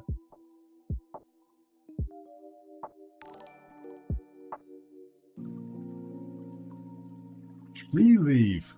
Dude, that's what I'm talking about. Good to see you, brother. It certainly has been a bit of time, right? Since I've seen you in Twitch. I see you on YouTube all the time, but not so much on Twitch. Good to see you, brother. Hope you're well. Alright, chat, we're just checking a couple of things here, making sure our switches are good. I've got a couple of pins that need to be pulled.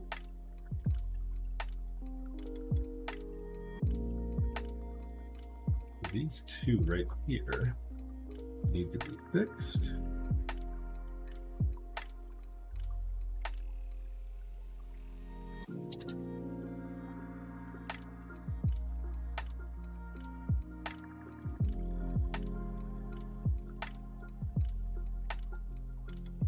Has it been? It feels like it's been longer than that. It's been a long week then, Tree Leaf.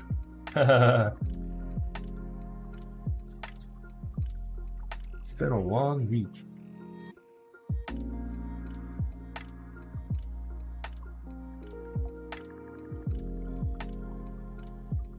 I love SNL Celebrity. The Celebrity Jeopardy. SNL Celebrity Jeopardy with Sean Connery. So good. I was missing another one here too. Yeah, this guy right here. He's a little bit of lovin'.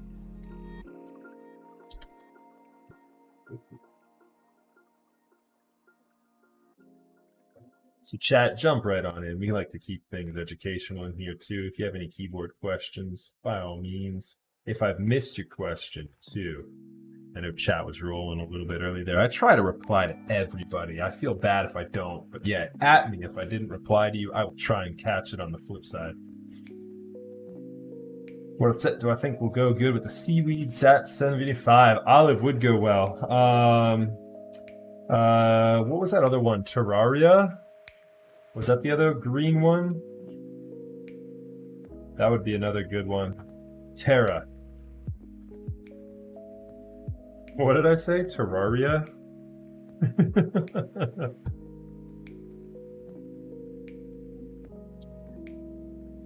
It's like terraform. It makes sense.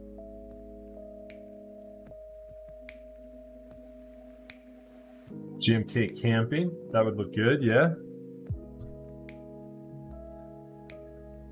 I feel like camping is a polarized crew. You either love it or you hate it. What do we got in chat? We got some camping fans up in chat. I hated it at first. It's kind of grown on me over the years.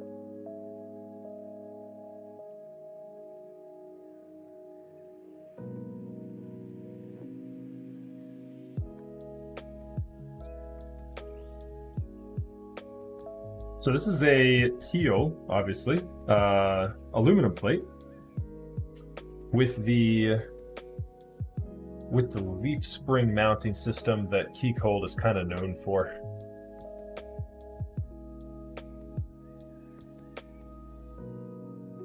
We had Wilba in chat for a bit too earlier in the stream. PCB made by the very talented Wilba.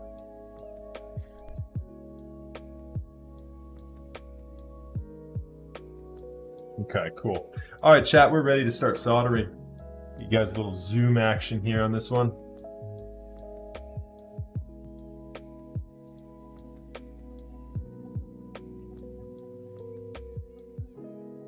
And again, bear with me here with the audio. I know it sounds a little degraded, but it's much better than listening to the fan. Trust me on that. You can see the fan pulling the fumes off my iron, keeping them out of my face. Always a good thing. Mirrored cam or new angle? It might just be a mirrored cam. Like, what is this one? Is that mirrored? No, I have it in the same. I might have found that it was flipped. Oh, wait. It does flip there. It's just flipped. This is actually mirrored here on this side. Good catch on that one, Jedi. Can't get anything past you. Oh, Jedi's a fan of space opera. Have you watched any of the new Mandalorian yet? No spoilers, chat. I haven't started it yet. Season 2, that is. You know I watched Season 1.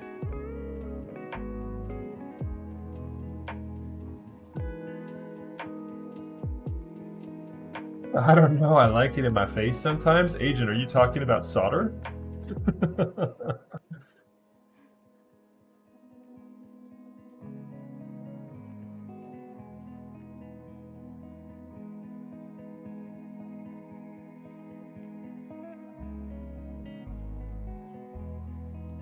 Nice.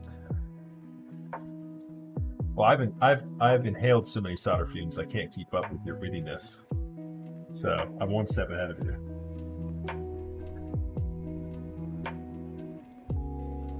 All right, chat. So as I mentioned, we like to keep it learning up in here. We like to learn things. That's fun, right? Today, with this, we are. Oh, and you know what I didn't do yet? I'm 99% certain I have my switches in the right spots, but let me just load up bottom row real quick with a couple of 1.5s and 1U.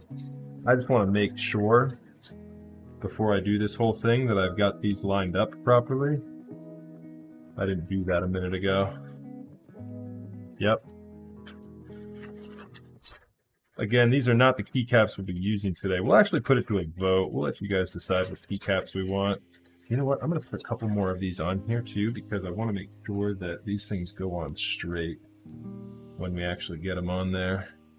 Let's get the step caps lock. That one could get a little bit crooked. And let's do this guy here.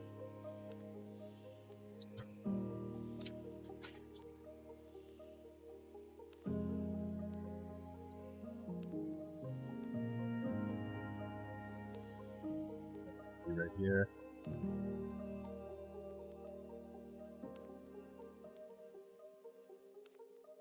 There we go. All right, that should be enough there. All right, give me 1 second, chat. I'll be right back. Need to refill my water real quick before we get into it.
Alrighty. Poseidon case. Why do I feel like I've just seen that a little bit ago? That sounds familiar. Am I thinking of something else, or did I just see that pop up on Instagram today?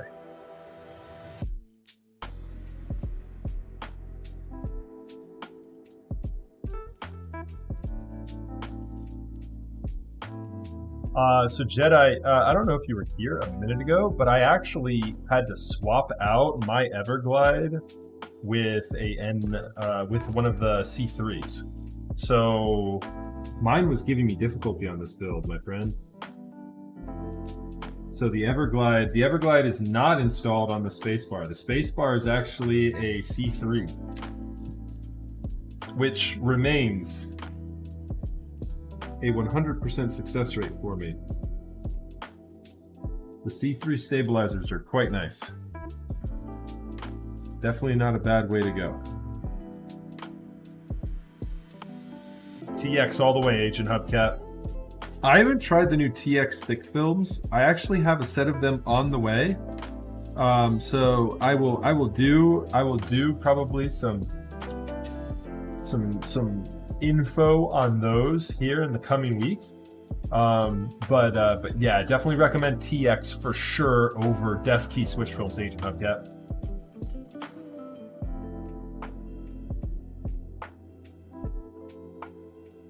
Why are all stabilizers absolute trash garbage? I don't get it, you know? I mean, it's not too complicated of a technology. Why do vendors keep making garbage things? How is C3 equals been the only one who's figured it out? All right, chat. So we've just gone ahead and done the 4 corners. I don't know if you've noticed, we've been doing the Woden method, as I dub it, for the soldering here, where I do a single pin. I then make that pin that is one of the 2 done molten as I push with my index finger on this guy here, right here. So right, molten. I push with my index finger, I let it go, this turns solid, and I know I have a good contact point between the plate, PCB, and the switch. I don't know if you've been picking that up. I've been doing that on the 4 corners. I do it on a couple more switches on the sides here, sometimes on top. Basically just making sure that everything is where it's supposed to be. Nice little soldering trick if you've never seen that one before.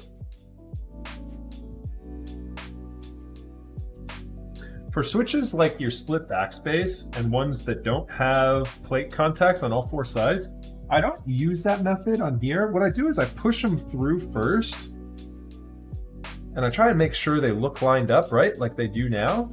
And then I try and just with a delicate touch hit both of the switches. The corner's already done in this one, in this instance. And it looks pretty straight. But just kind of keep that in mind. You might need to just kind of flip it around upside down and right side up and just make sure that the switches look like they're in a good spot. But that looks like a good line. I'm looking at the line in between the keycaps. That looks like a pretty good line right there. We can also throw this guy on here to ensure we're straight. Yeah, and see the line in between there looks pretty good too. Also, what's up, super user? It's good to see you, brother. Hope you're well.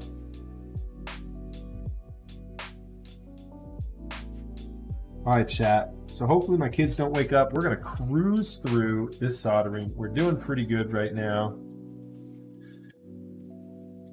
And thankfully, we've got 5-pin switches. So we're just gonna push all of these down like this and then just work the whole row. Yeah, tree leaf. These ones should be juicy. Hopefully they sound good. The springs were very rattly by default, so we did spring swap them with some TX 67 gram, which do sound a lot better. Like, they were really rattly by default. I've maybe not tried this round of Zealios before because, man, oh man, they were very pingy. I'm not used to seeing that from Zeal Springs. I might be wrong. It might just have been a while since I've seen a Zeal Spring, but it seemed very pingy for them. So yeah, that's why we spring swapped them for sure.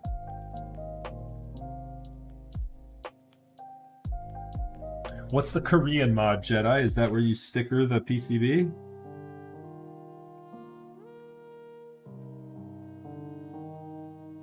Or is that where you wrap the wire? I'm not sure. I don't know if I don't know what you mean by the Korean mod. I know a lot of Korean builders were the first ones that started Band-Aid modding.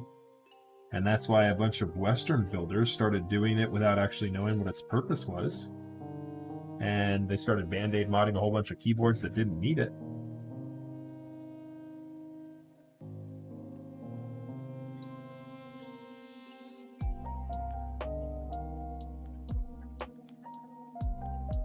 You have the highest viewers for Makers and Crafting?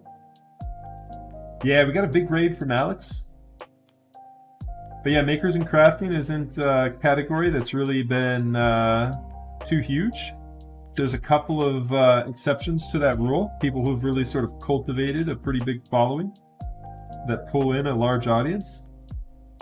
Alex Otos and Apiary are pulling in pretty good numbers. They're pulling in around like 300-ish or so people these days.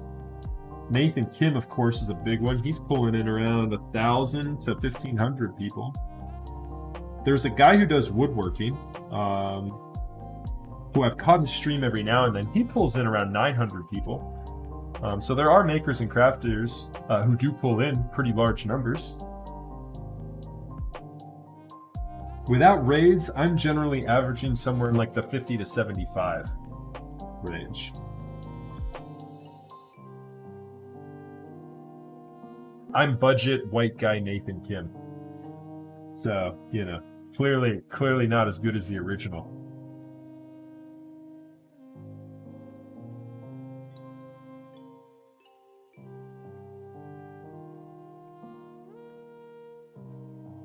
Zeal stabilizers, you can, honestly, until Zeal reworks it, you can probably avoid it. You know, I hate to say it, Zeal's a supporter of the stream, right? That's not one of his more easier to sell products right now. It's been, admittedly though, it has been a while since I've used the Zeal stabilizers. I just, you know, they are at the top end of the budget for stabilizers, and there are alternatives these days. Like, I mean, you can get, if you want a clear housing stabilizer, you can get others that, I mean, maybe, I don't know. Quality control on anything other than a C3 is testy these days for me. C3 is the only thing that I've really encountered that has been spot on. So this is actually the Keyrative blank keycap sets. Very similar to the JTK Red Riot. They're actually a little bit thinner, the Keyrative ABS, but they are still ABS. I use this one for my stabilizer tuning tree leaf. Have you not seen that part before? And happy belated Halloween to you as well, Janky. Tomorrow's my birthday. You don't have to be belated on that one. You can get a head start on it.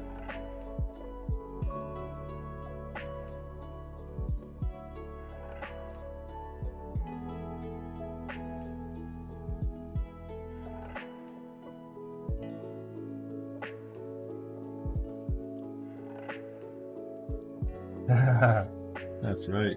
Theo's birthday, man.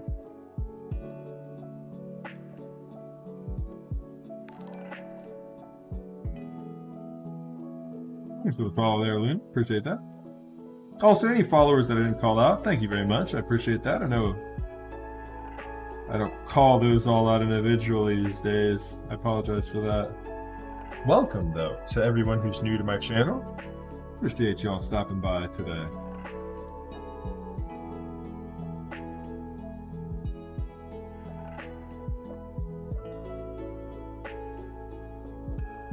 Thanks everybody.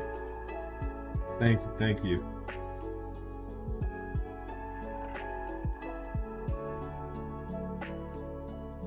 I'm starting to get up there in years, chat. I'm starting to get up there in years. I will be 34 this year.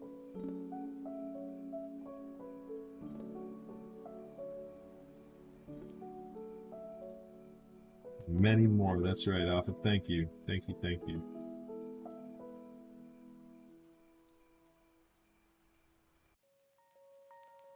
I was reached the ripe age of 69. Oh yeah.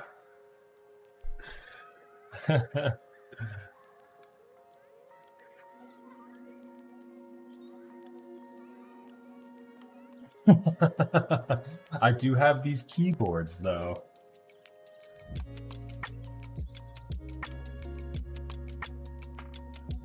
Oh, thank you. Appreciate that, Alpha. That's right. I mean, I keep generally pretty good care of myself. It's hard to do with kids But you know, eating right and exercise goes a long way to keeping healthy and looking younger than I am. I also act like an idiot always, and so that goes a long way to making me seem younger.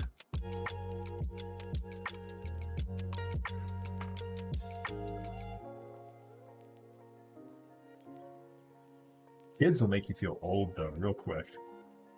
Kids will make you feel real old. So, Janky, the IEMs I'm using are 64 audio A12s.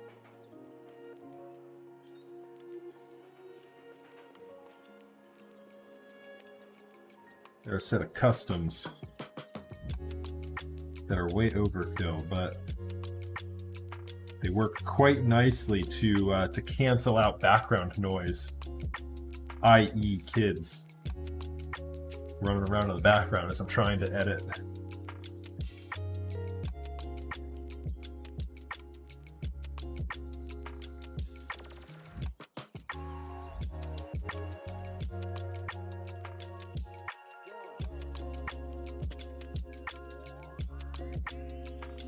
There you go, Alpha. Take your time. Take your time.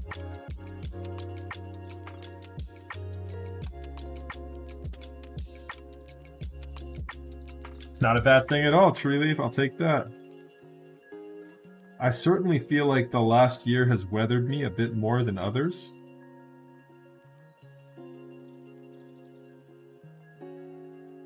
But it's been an interesting year. It's because I've felt like I've bitten off more than I can chew. But if anything, and I hope this doesn't sound insensitive, but if anything, the events that have transpired in 2020 have actually probably made it easier to recover from the amount I've decided to put on my plate and take on. COVID has been very bad, right, globally, but for me, it's actually helped me out a lot. It's been a catalyst to make it so that I can work from home a lot more. I was doing that for a long time, and I started working for a client who I was on the client site a lot for, and so being back at home a lot has made it easier to reprioritize some things. That's right, Jedi. That's absolutely right.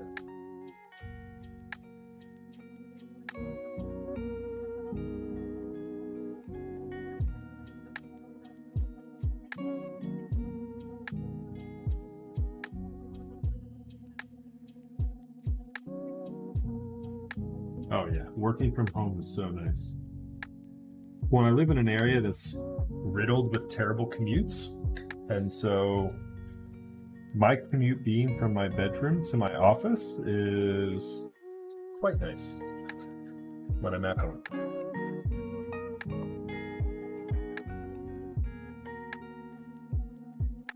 It also affords me the ability to be much more relaxed in the mornings and take my kids into school and feed them breakfast at home and make sure they're prepared to have a good day. Whereas I feel like when I am rushing out the house to get to client site, it's just a mad dash to get them to school and me to get on the road, which I just don't like.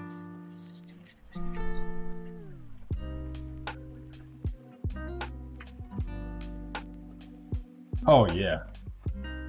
Oh yeah, Jakey. Easily my favorite meal of the day. Without a doubt.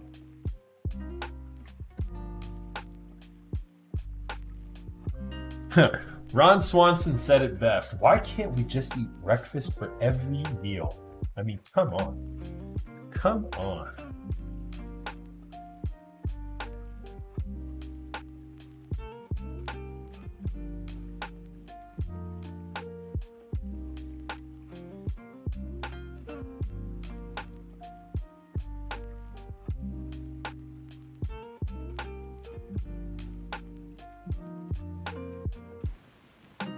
We lost a pin on this guy.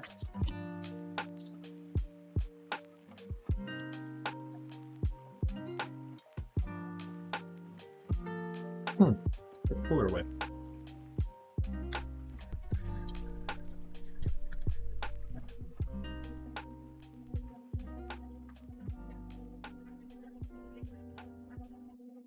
Oh yeah.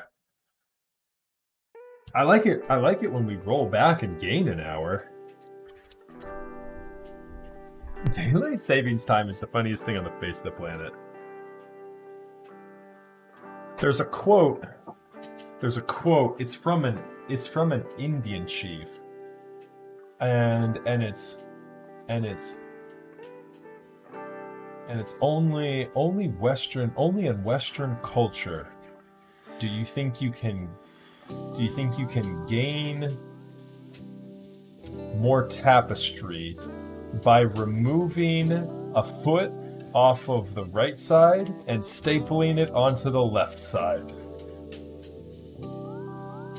I think that's how it goes. I might be brutalizing that quote, but it's pretty funny.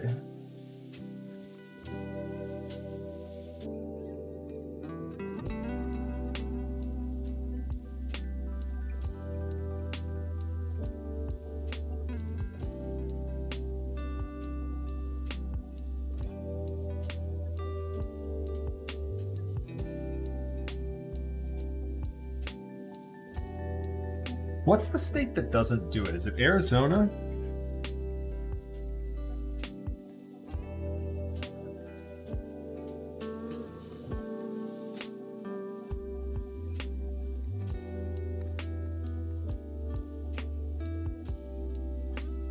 Are they the only ones? Oh, did I miss another one?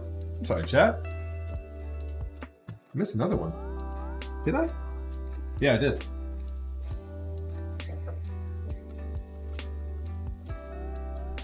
A couple of these stems got tricky with me.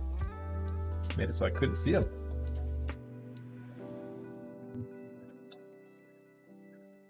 I felt like I fixed a lot of those right there above the space bar. California, Oregon, Washington were supposed to stop. But Cali decided to keep doing it.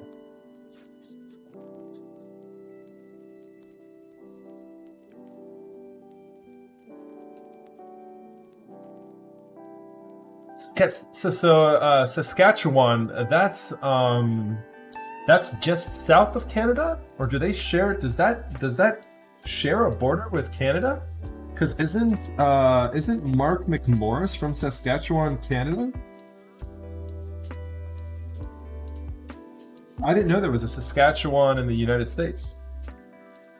That's today I learned.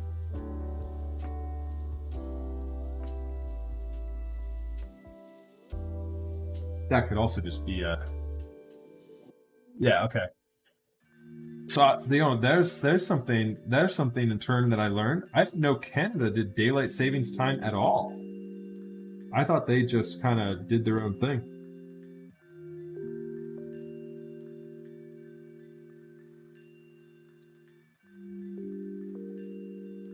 And I know you're confirming that Saskatchewan doesn't do daylight savings time. Does any part of Canada?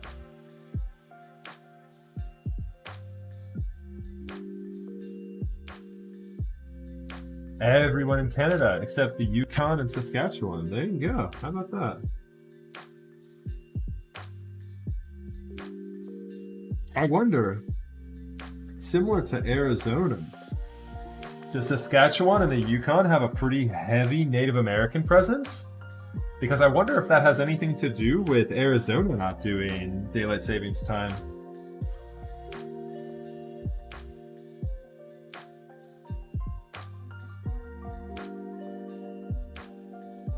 It's really jarring, especially with kids, because I was feeding my kids today at 11 o'clock and they were like absolutely starving.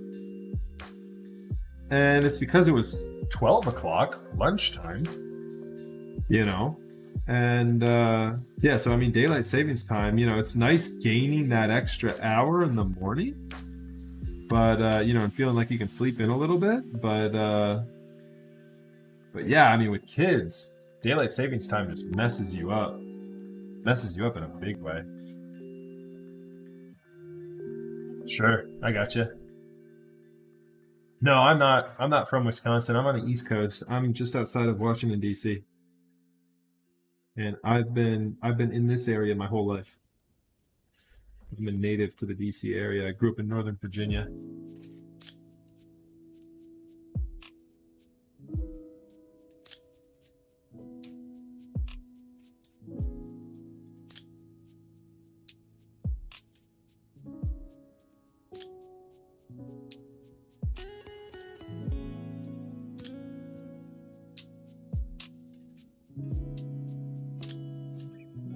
Yeah, it's definitely jarring on both sides. In the summer, it always feels like daylight savings time comes too late. Like rolling daylight savings time back in the summer, it always feels like it's like, hey, isn't it time?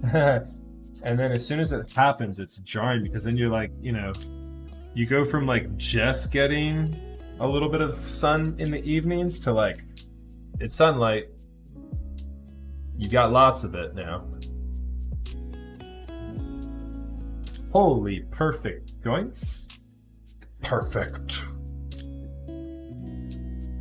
That's right, baby. We'll go over them here real quick. Make sure they look good. Make sure I didn't miss anything too. They're pretty good. I've done better, I've done worse. Yeah, this one doesn't really zoom, or it doesn't really focus too well, does it? There you go. Looking for like the nice clean Christmas trees on them.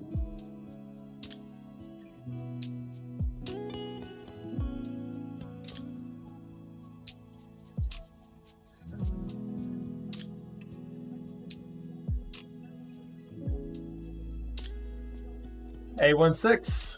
Thank you very much. Appreciate that. And yeah, welcome. Another keyboard builder. That's what's up. All right, so I think we're done with soldering here. Let's just test real quick before I turn everything off, my fan and all of that.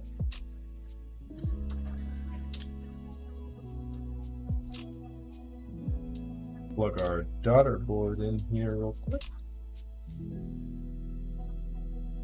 And get the angle on it.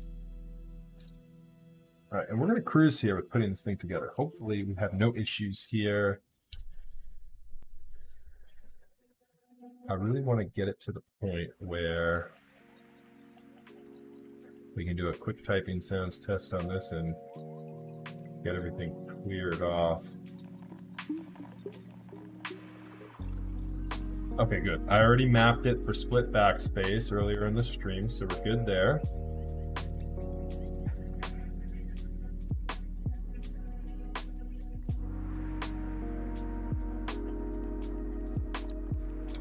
And this guy should be delete now. Cool. Function key works.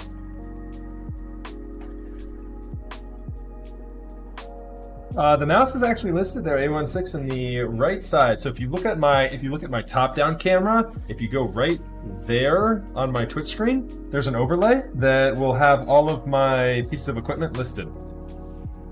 So you can find everything I've got on my desk and everything I use for building and sound and audio and everything else right there. Should be able to at least. Okay, there we go.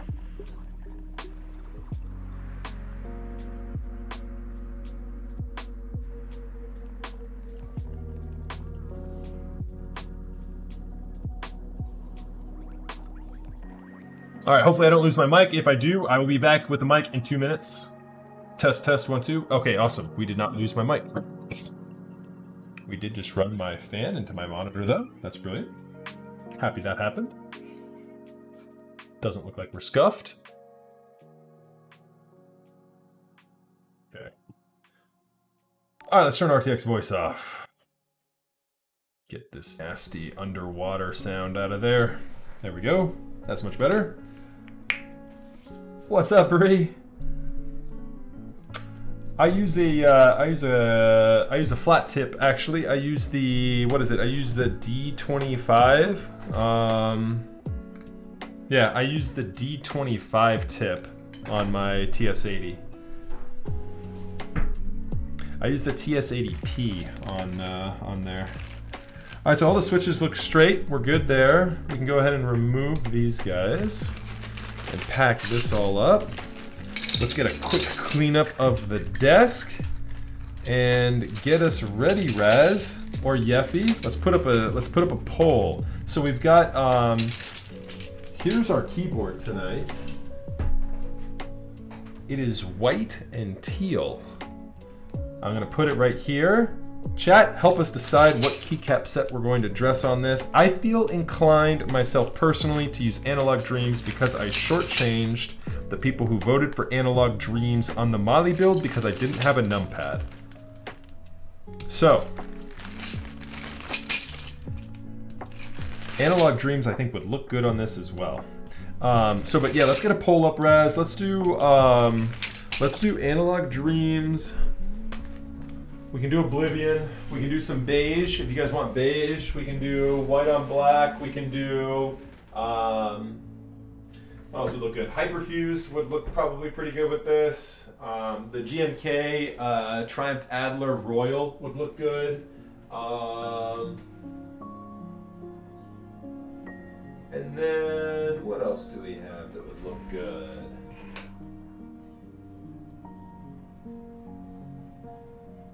I really like the idea of Analog Dreams. Let me show you guys Analog Dreams. I think this is gonna be the one, because there's teal in it. So it almost as if it were meant to be. And the people who got shortchanged last time will get a teal set.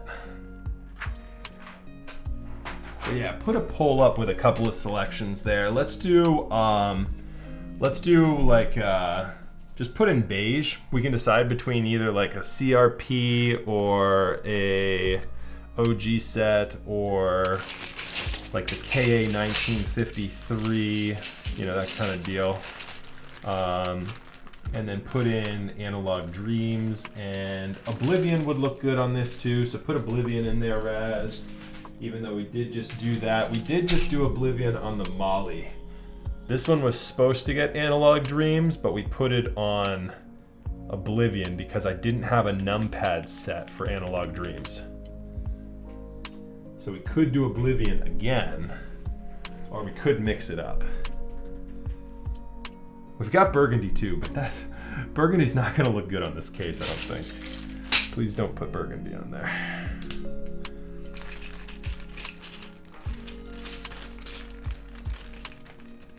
The green's not gonna match if we do Royal. I don't think Royal's gonna look as good. Yeah, you've got time, Raz. Put it up there for 5 minutes. We've got a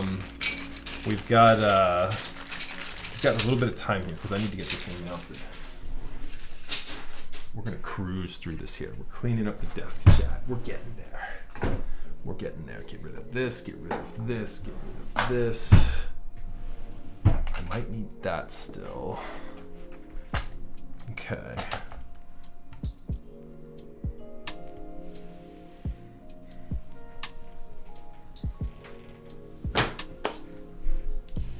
Hey Yeffy, were you here when I showed off the new light? I don't have it installed yet, but soon, TM, soon.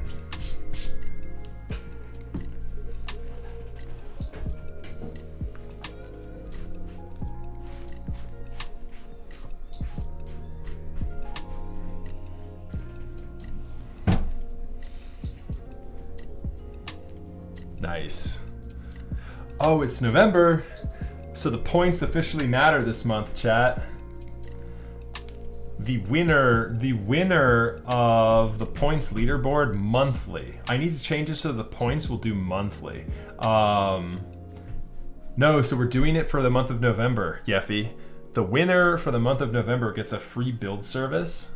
And maybe I'll give away like a keycap or something.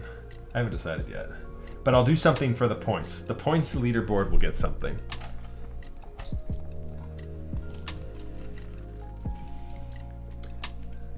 Points didn't get...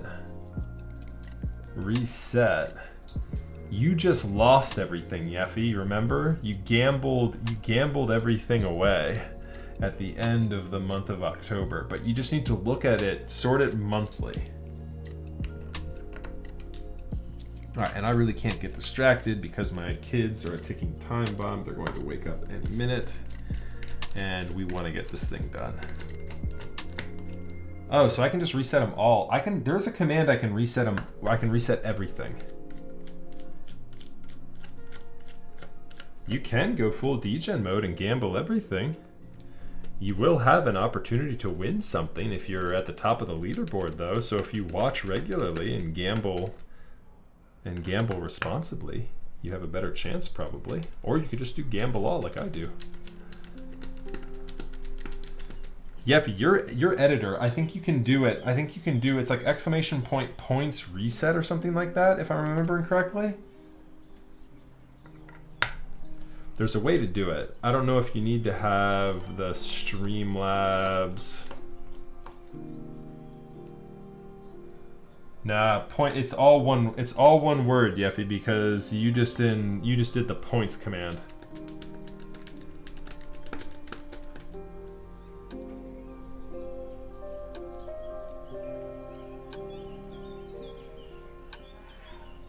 Nope, so it's not reset yet. It's all good. I'll reset it here. I didn't even think about that. It's November 1st. I didn't even think about that.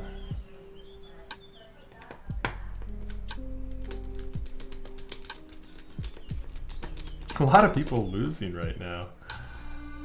I've turned the rigging down. There's no rigging on whatsoever.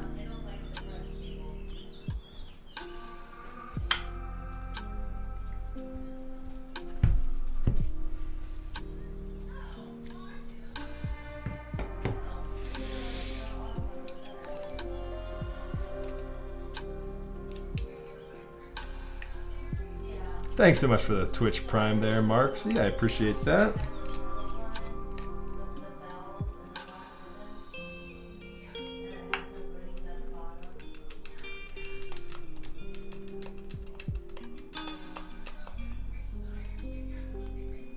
Why does everyone lose? I've turned the rigging down. There's 0% rigging on it.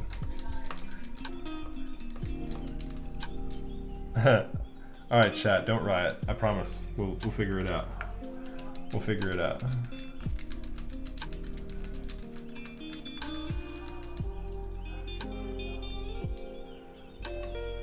Yeffy was winning quite a lot before. Oh God, don't you seem one me?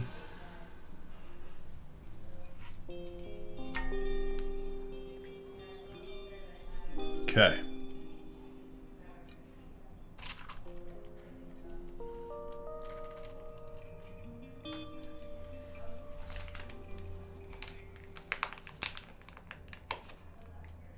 So the standoffs are actually for the daughter board. I didn't know that. Learn something new every day, aren't they? Oh wait, no. What are these little guys for? What are the little white things for on the Keycult? And here you all thought I knew what I was doing.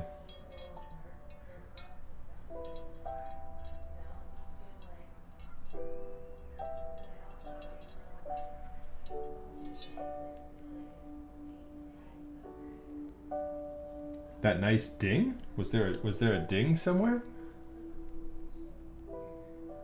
Oh, did it make a noise? I couldn't even hear it. I have my IEMs on, so I literally am like, noise is 100% isolated. I didn't even hear it. I'm gonna have to go back to the VOD and listen now.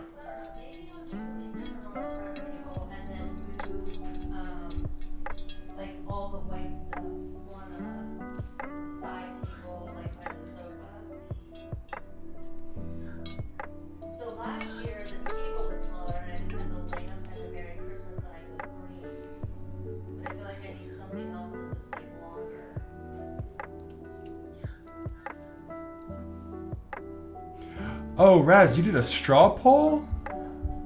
I thought you had the ability to do polls in Twitch.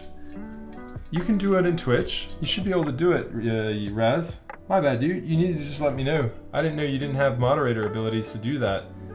Yeffy, can you migrate that to the Twitch real quick?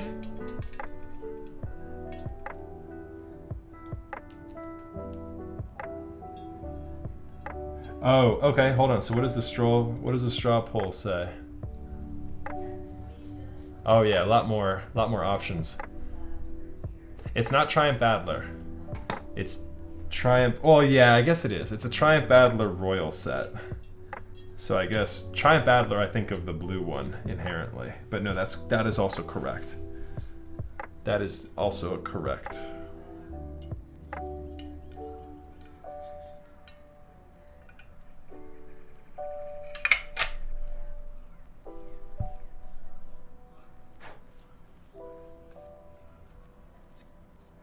Beautiful. Absolutely beautiful. All right, so let me take a look here. All right, yeah. So go to the straw poll and take a look here, chat. Which key set are we using today? Looks like Hyperfuse is jumping off to an early lead. Don't sleep on that Analog Dreams, chat. If y'all were here and missed it last time, make sure you vote Analog Dreams if you want to see that set on a board. I think it would look pretty good here. I think it would. I think it would.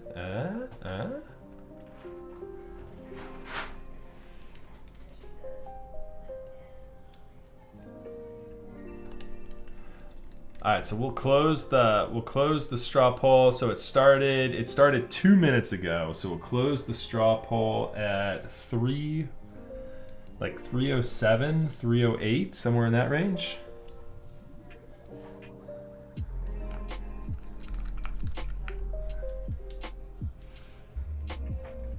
All right, so what am I missing here? Let me look up through chat. What am I missing with these little guys?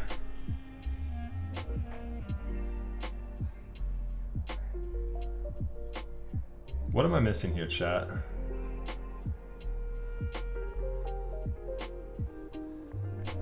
Like, these go to something, I'm just missing what they go to. They're not hollowed out, so they like stick in between something? Who knows what these are?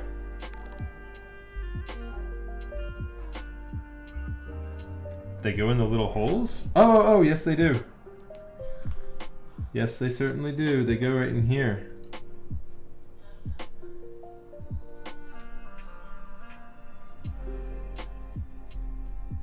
Yes, they do. That's such a funny thing. They're just alignment tabs? Is that what they are? Alignment pegs, but people find it harder to align with them installed than without them. Interesting. Well, there we go. We're installed with them. We'll see if we like it.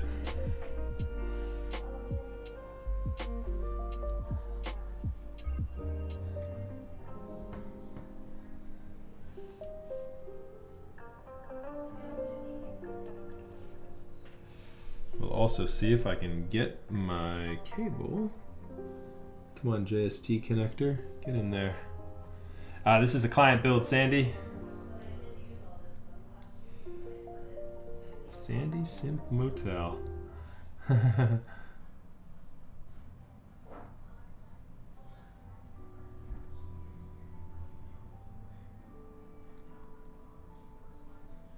Yeah, no, I got you. I did give you more options than we generally roll with for the vote there, Raz. So yeah, having the straw poll does make sense.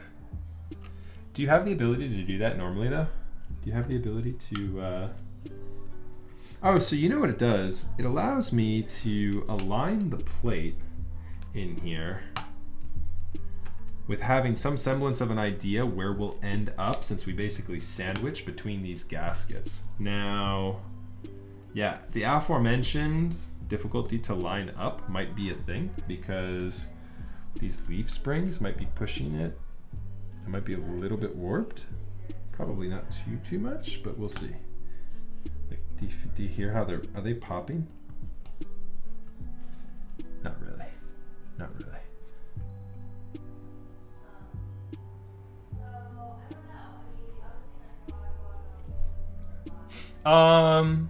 Zap, we have been steadily growing. That said, it kind of depends on what night you were checking in. We did get a raid from Alex Otos here today.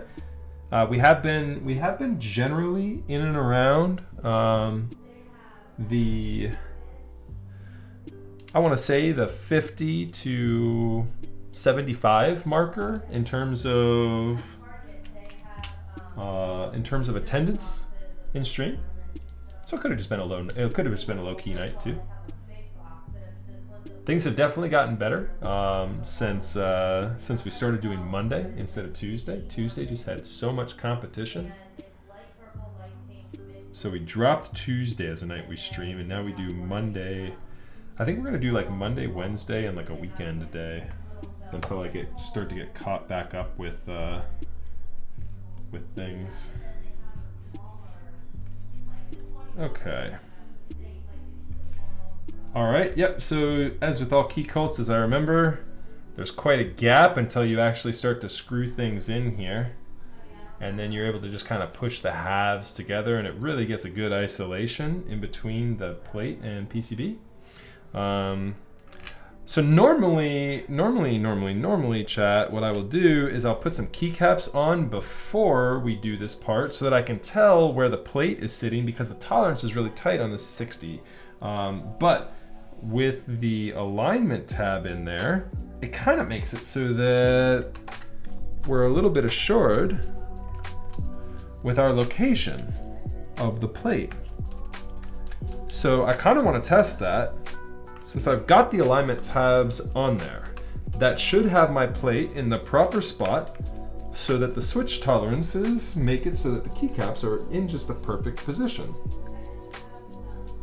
We will find out.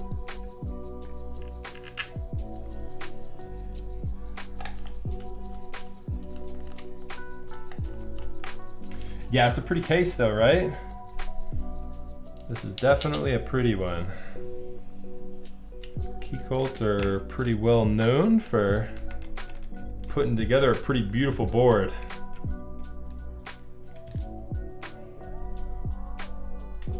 I've got the Yay It's Kate group in chat today. I was so happy when I ran into her stream. I was actually looking for Guild Wars 2 content the day I started watching Kate, and she had, I think, one of the highest viewer counts for the game. And then I see, lo and behold, she's like streaming keyboard content as well. I knew then that I had to follow and see what she was all about.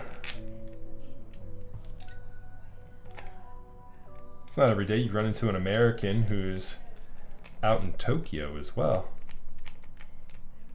All right, so this is the part where like you really have to push. With Keycult, it seems like you're pushing too damn much always with these halves. Like you really, do you see that? You really have to push it. It's the same way with the number 2. It makes me inherently so nervous because I don't want to over torque these things.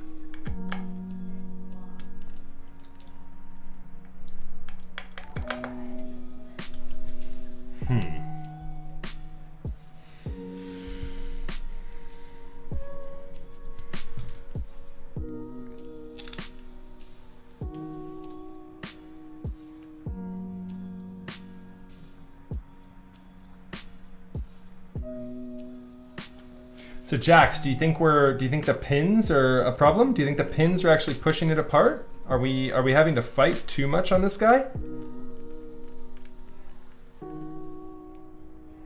Aha! Okay. Then yeah, you know what, chat? Screw the pins. Let's get them out of there.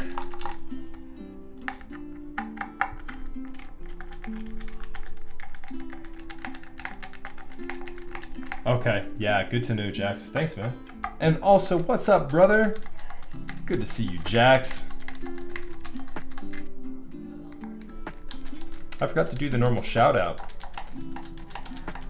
Chat, if you haven't already, take a look down in the sponsor section and go to mintautumn.com and toss this man Jax a bookmark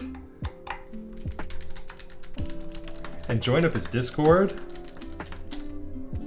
and buy like all of his products. Well, I know he doesn't have issues filling up all of his products. He is indeed the Rukia man. He's just the man. He happens to be responsible for the Rukia, but he is just overall the man. Oh, what did I just do here? I want to do this. Oh, I did not want to do that actually. I just flung screws all over my desk.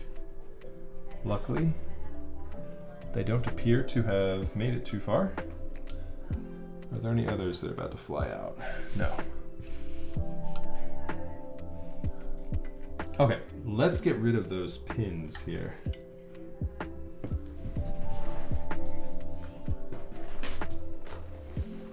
So what won? Was it Hyperfuse? Analog Dreams ended up winning. There we go.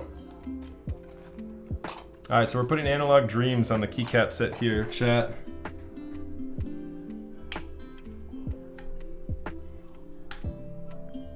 It's pretty tight. Tweezers aren't going to cut it. We'll carefully use a set of pliers to remove these.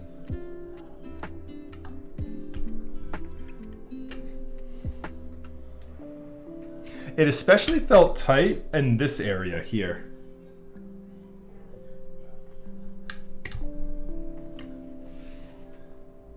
I'm going to remove all of them. But yeah, it especially felt tight up front. I feel like with the cutouts, I can line the plate up pretty much on that without having these pins in there. Did you keep any of them in, Jax? On yours, or did you just get rid of all of them?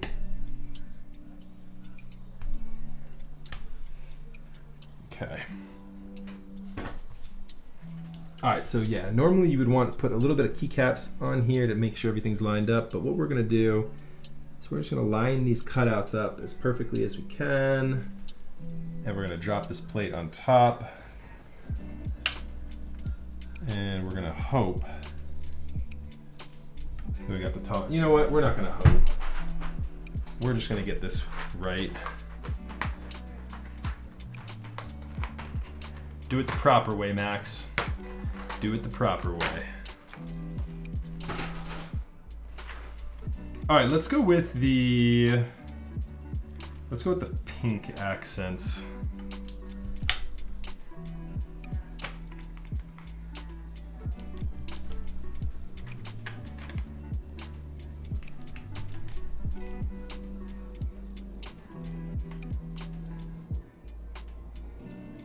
I think I put up here, I put tilde and pipe. And so here's tilde. I can't remember if I put pipe up here or if I put tilde up here. I think I did this. This is how it should be anyways for the aesthetic. Okay.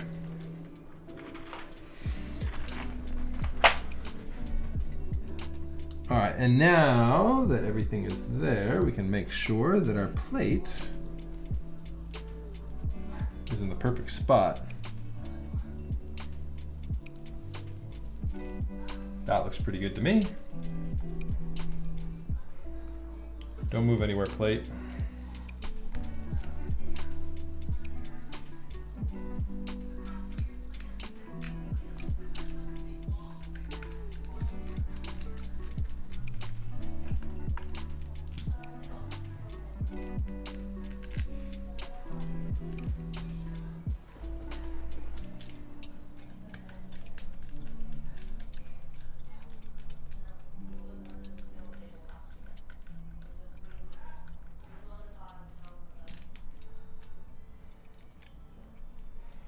That is a rip to only find out the Rukia is a thing until after. We've all been there in the hobby though. Yeah, this seam is closing up a lot nicer now. Those pegs were putting pressure on the screws for sure. And keyboards are just not something I want to torque. You know what I mean? Like, that's not something you want to over torque. I've seen horror stories from keyboards being over torqued before.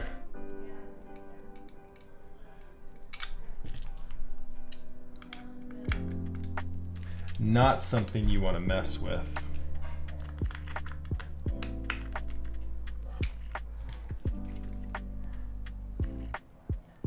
Yeah, tolerance is looking perfect there.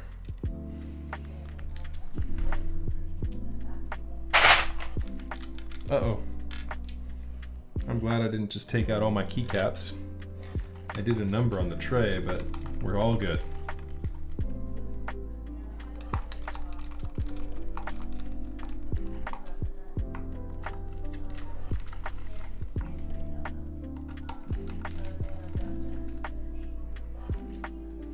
Okay. This could have been so much worse. I almost just lost a whole bunch of keycaps by like elbowing it. That could have been so much worse. Oh, interesting. I thought I had a command to go over all the commands.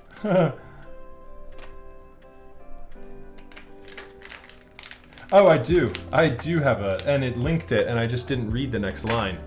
I'm big dumb.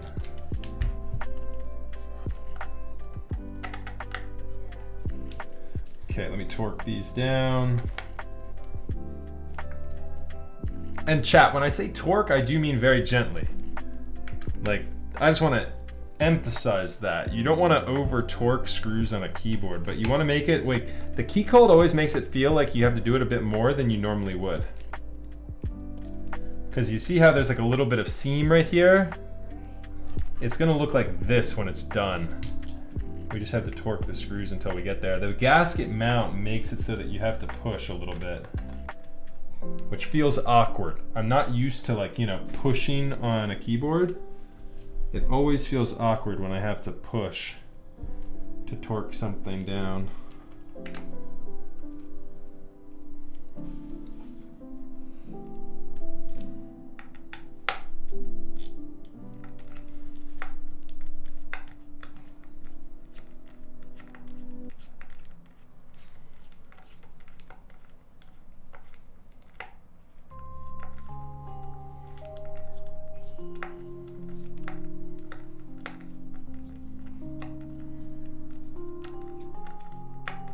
This one here in the corner feels a little bit, oh no, that's good.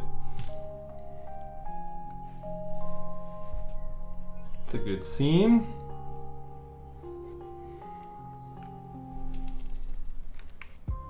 Okay. Overall, we're looking good there. All right, desk cleanup, part 10. Let's get this stuff out of the way.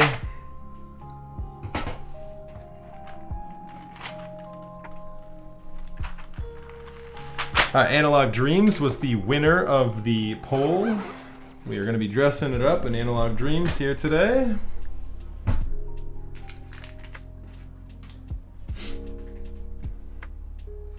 Okay.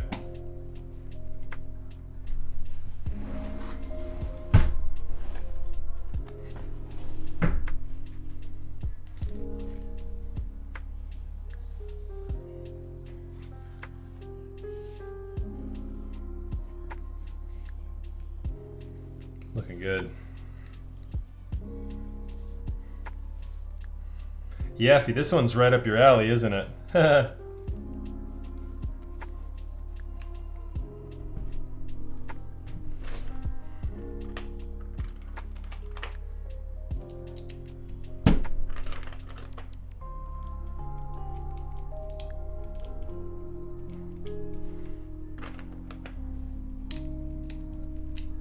I'm hoping we'll get a little bit of the plate peeking through when we finish this. When we finish dressing this with the keycaps, I'm hoping you'll be able to just see it. Oh, that's too big. This guy.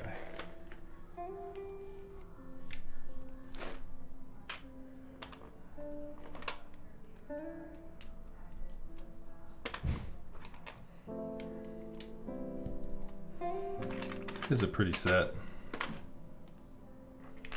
I really like the way this one turned out quite a lot. Good old P. Wade.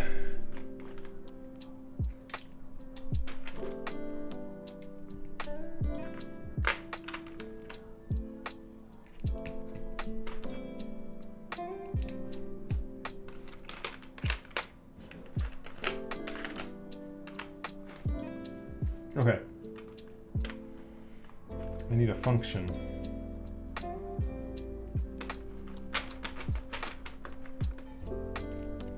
And a short shift. Here we go.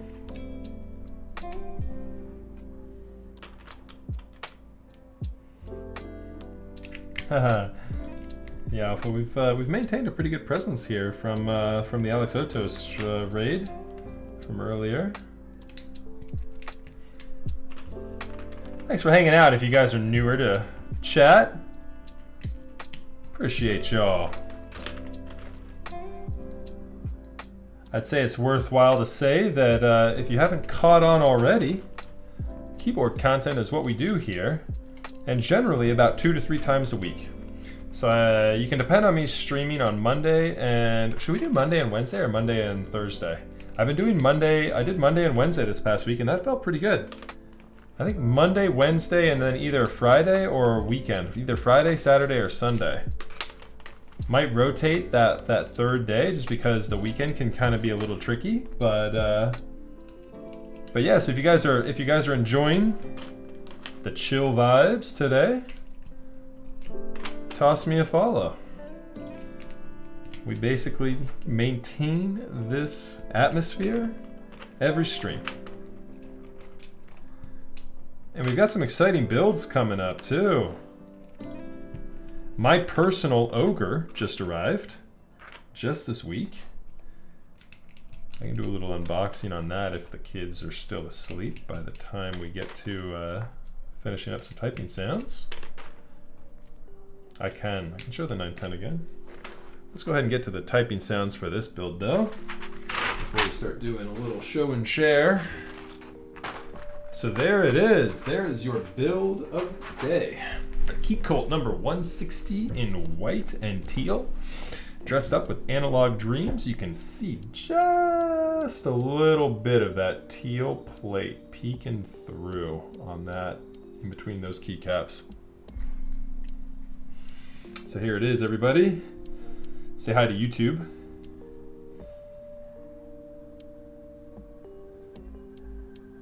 Looking pretty.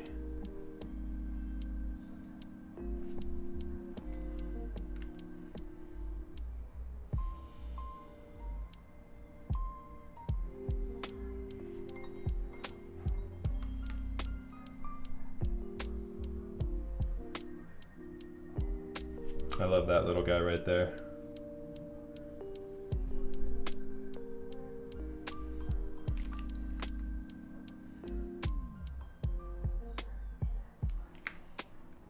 Yeah, it's a good look. Here's the front profile.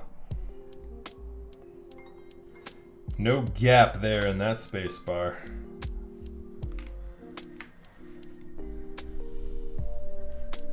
All right.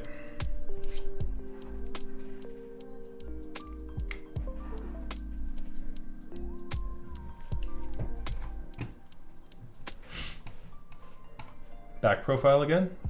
Sure, real quick. Why not?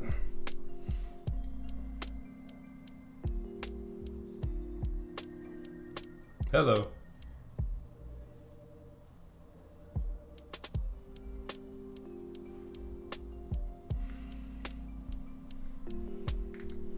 Run your fingers over the top. How seductively would you like me to run my fingers over the top, Duel?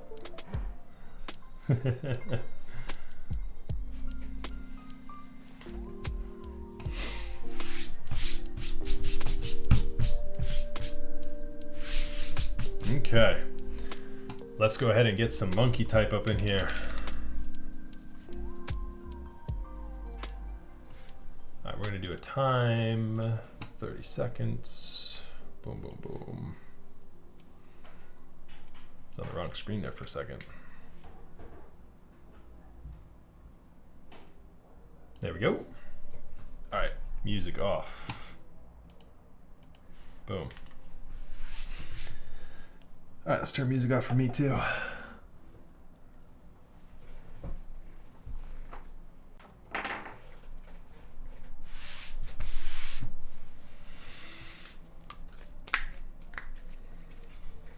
All right, 1 second, chat. I'm just gonna mute myself for.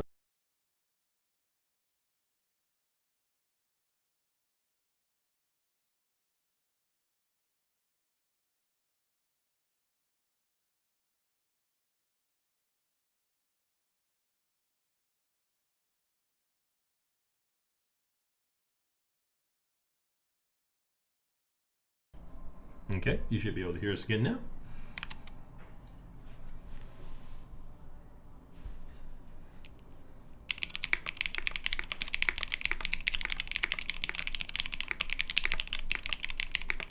Oh, redo.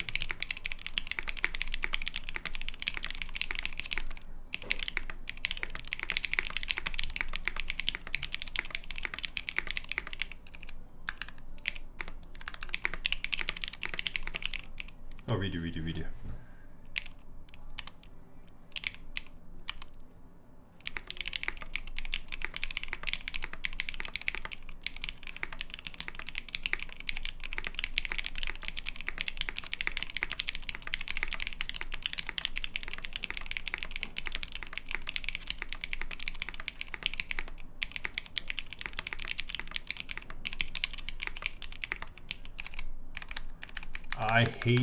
I hate that backspace.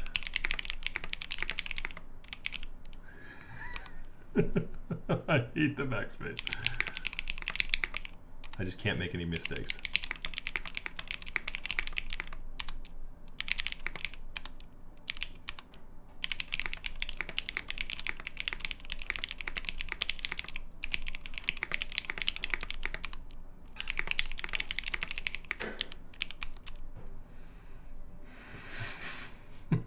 Oh, left thumb? Never trust a man.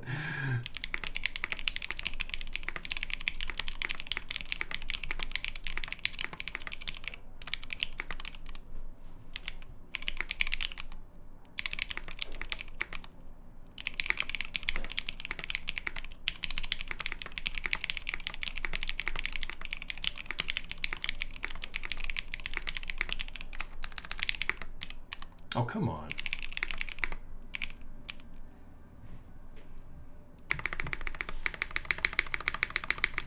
It's just a super poppy spacebar. I swear I'm not destroying the spacebar. Poor thumb.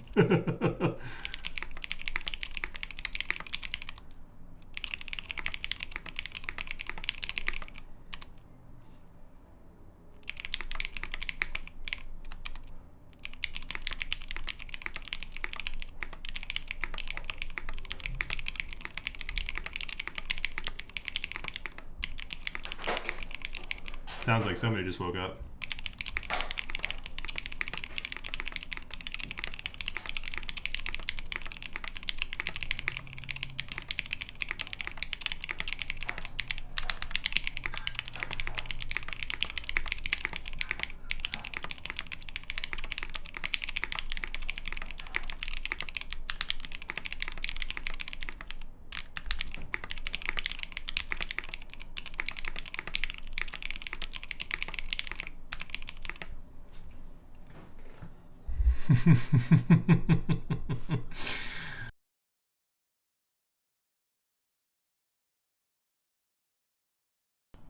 Before I change the mic back, here's the mods.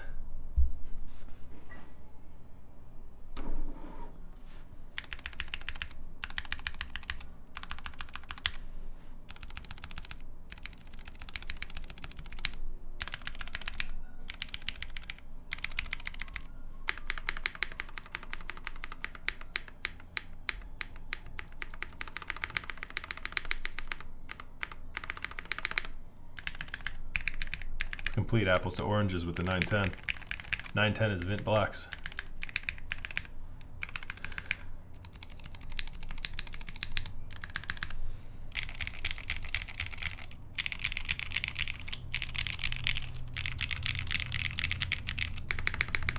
Yeah, these are built with Zealio V2s, Bueno. What's up, by the way, Bueno? Good to see you, brother.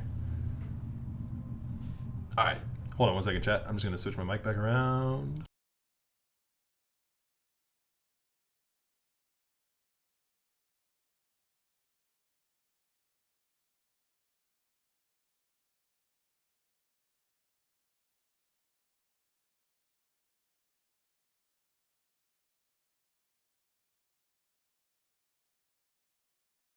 Voila. We are back. All right. Chat. Beautiful. Absolutely beautiful. Yeah, this one turned out really nice. Oh, my bad. You guys wanted to hear the 910. I'm not going to switch the mic around and everything again, but hold on. I will grab the 910 real quick. So yeah, Keycult turned out really, really nice tonight.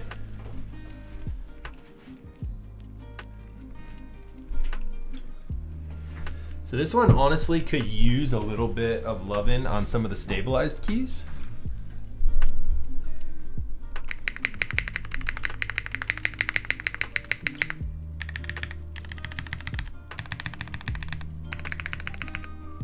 But the alphas are incredible.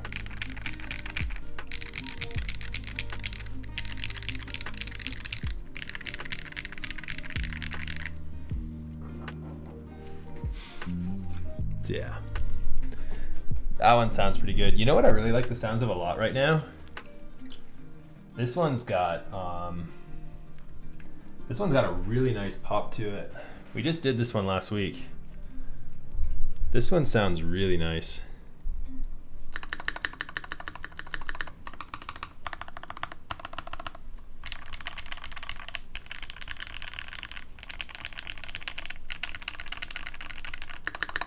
So these are the banana splits in here. They turned out great, I think. Do I look a little more orange? I totally do. I think my color balancing is grabbing that light in the back and turning me a bit orange. I think my white balancing is a little off.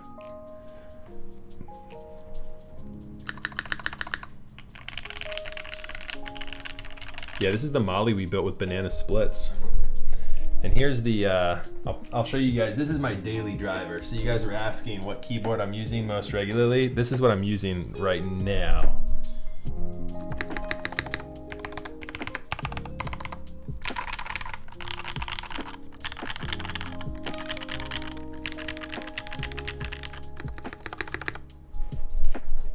Oh, what's up, Alex? Yeah, no, thanks, brother, for the raid. Thank you, thank you. Oh, and I had music on for that entire time? Chat, you didn't tell me. My bad. Didn't mean to be blasting out the keyboard sounds with music. Thanks so much, though, Alex. Appreciate that. For anyone who doesn't know and wasn't here from the Alex Otos raid, you guys should absolutely toss him a follow.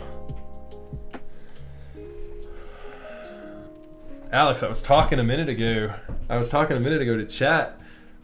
We just finished this one up. We're gonna need to find someone to raid here again in a second. But later on this month, we need to resync. Are we having a little mustache off? Mine's still got a little bit of work. I still got a little bit of work to do. That's what I'm talking about. Yeah, so I'll hit you up. I'll slide into the DMs. We'll get something going for a fun little collab stream. My wife. No way you're catching up to me. All right, so this is like 2 weeks right here. This is 2 weeks. It's not there yet, but it's coming. I'll get the mustache twirl for sure before the end of the month. You know that's coming, Alex. I don't think I'm gonna catch you either, though. Man can grow some facial hair. You have time to show us the board that's upcoming. You brought something. Oh yeah. I have. Let me get a pulse here real quick on the house. Give me 2 seconds here, chat.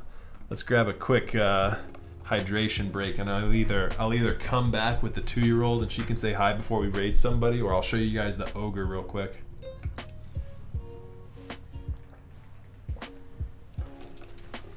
Those are the 64 audio A12s, Alex. Is Maeve still down?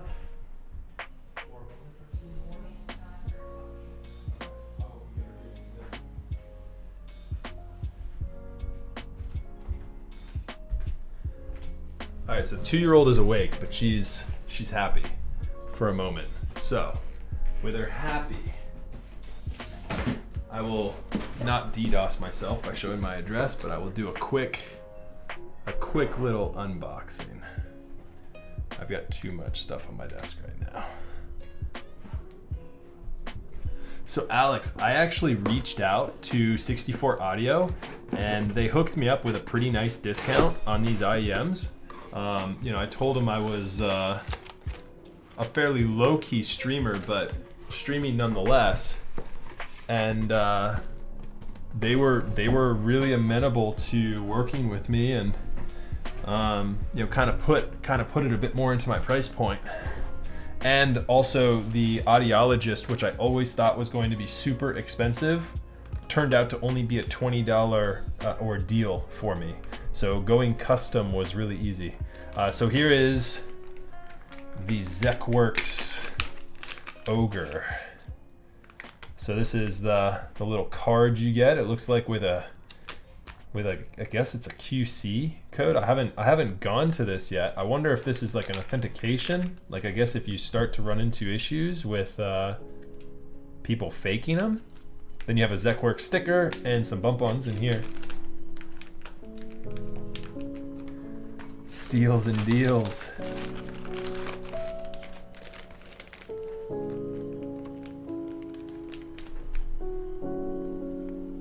Yeah, so I had an issue with just like overheating wearing my larger headphones.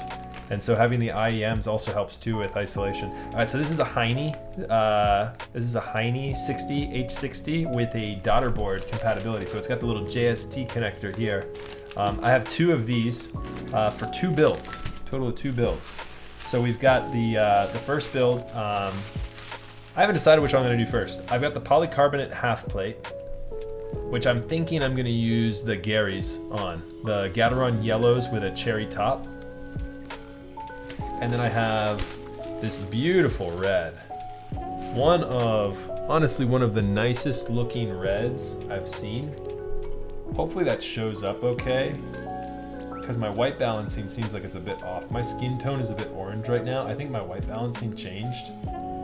Hold on 2 seconds. Let me not scuff this. Give you guys a true look at this color. Let me go in here and white balance. Sorry, you're gonna get a little bit of camera shake here for a second too. I want to open up this menu.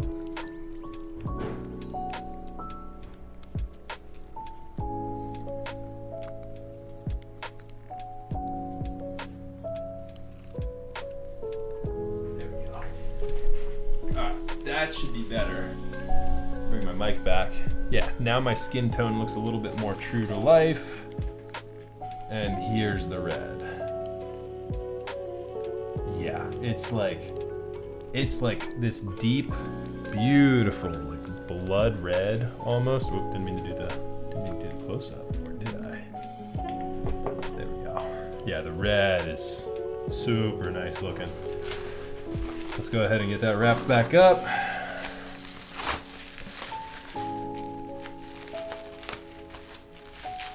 So I don't know which one I'm gonna do first.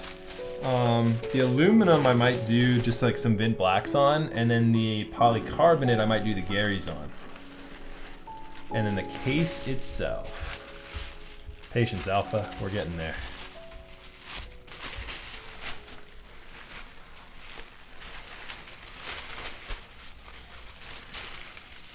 Tissue paper galore. It is right about here.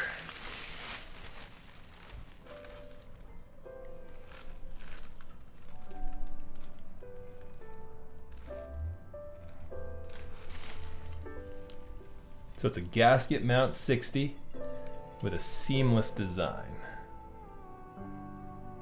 So yeah, the anodization quality on it is just absolutely incredible.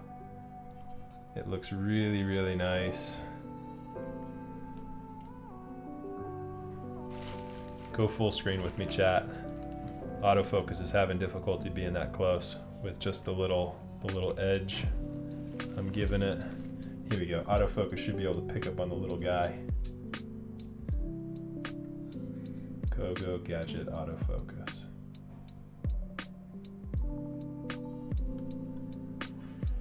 So USB-C with a daughter board, obviously. You saw the little JST connector on the PCB.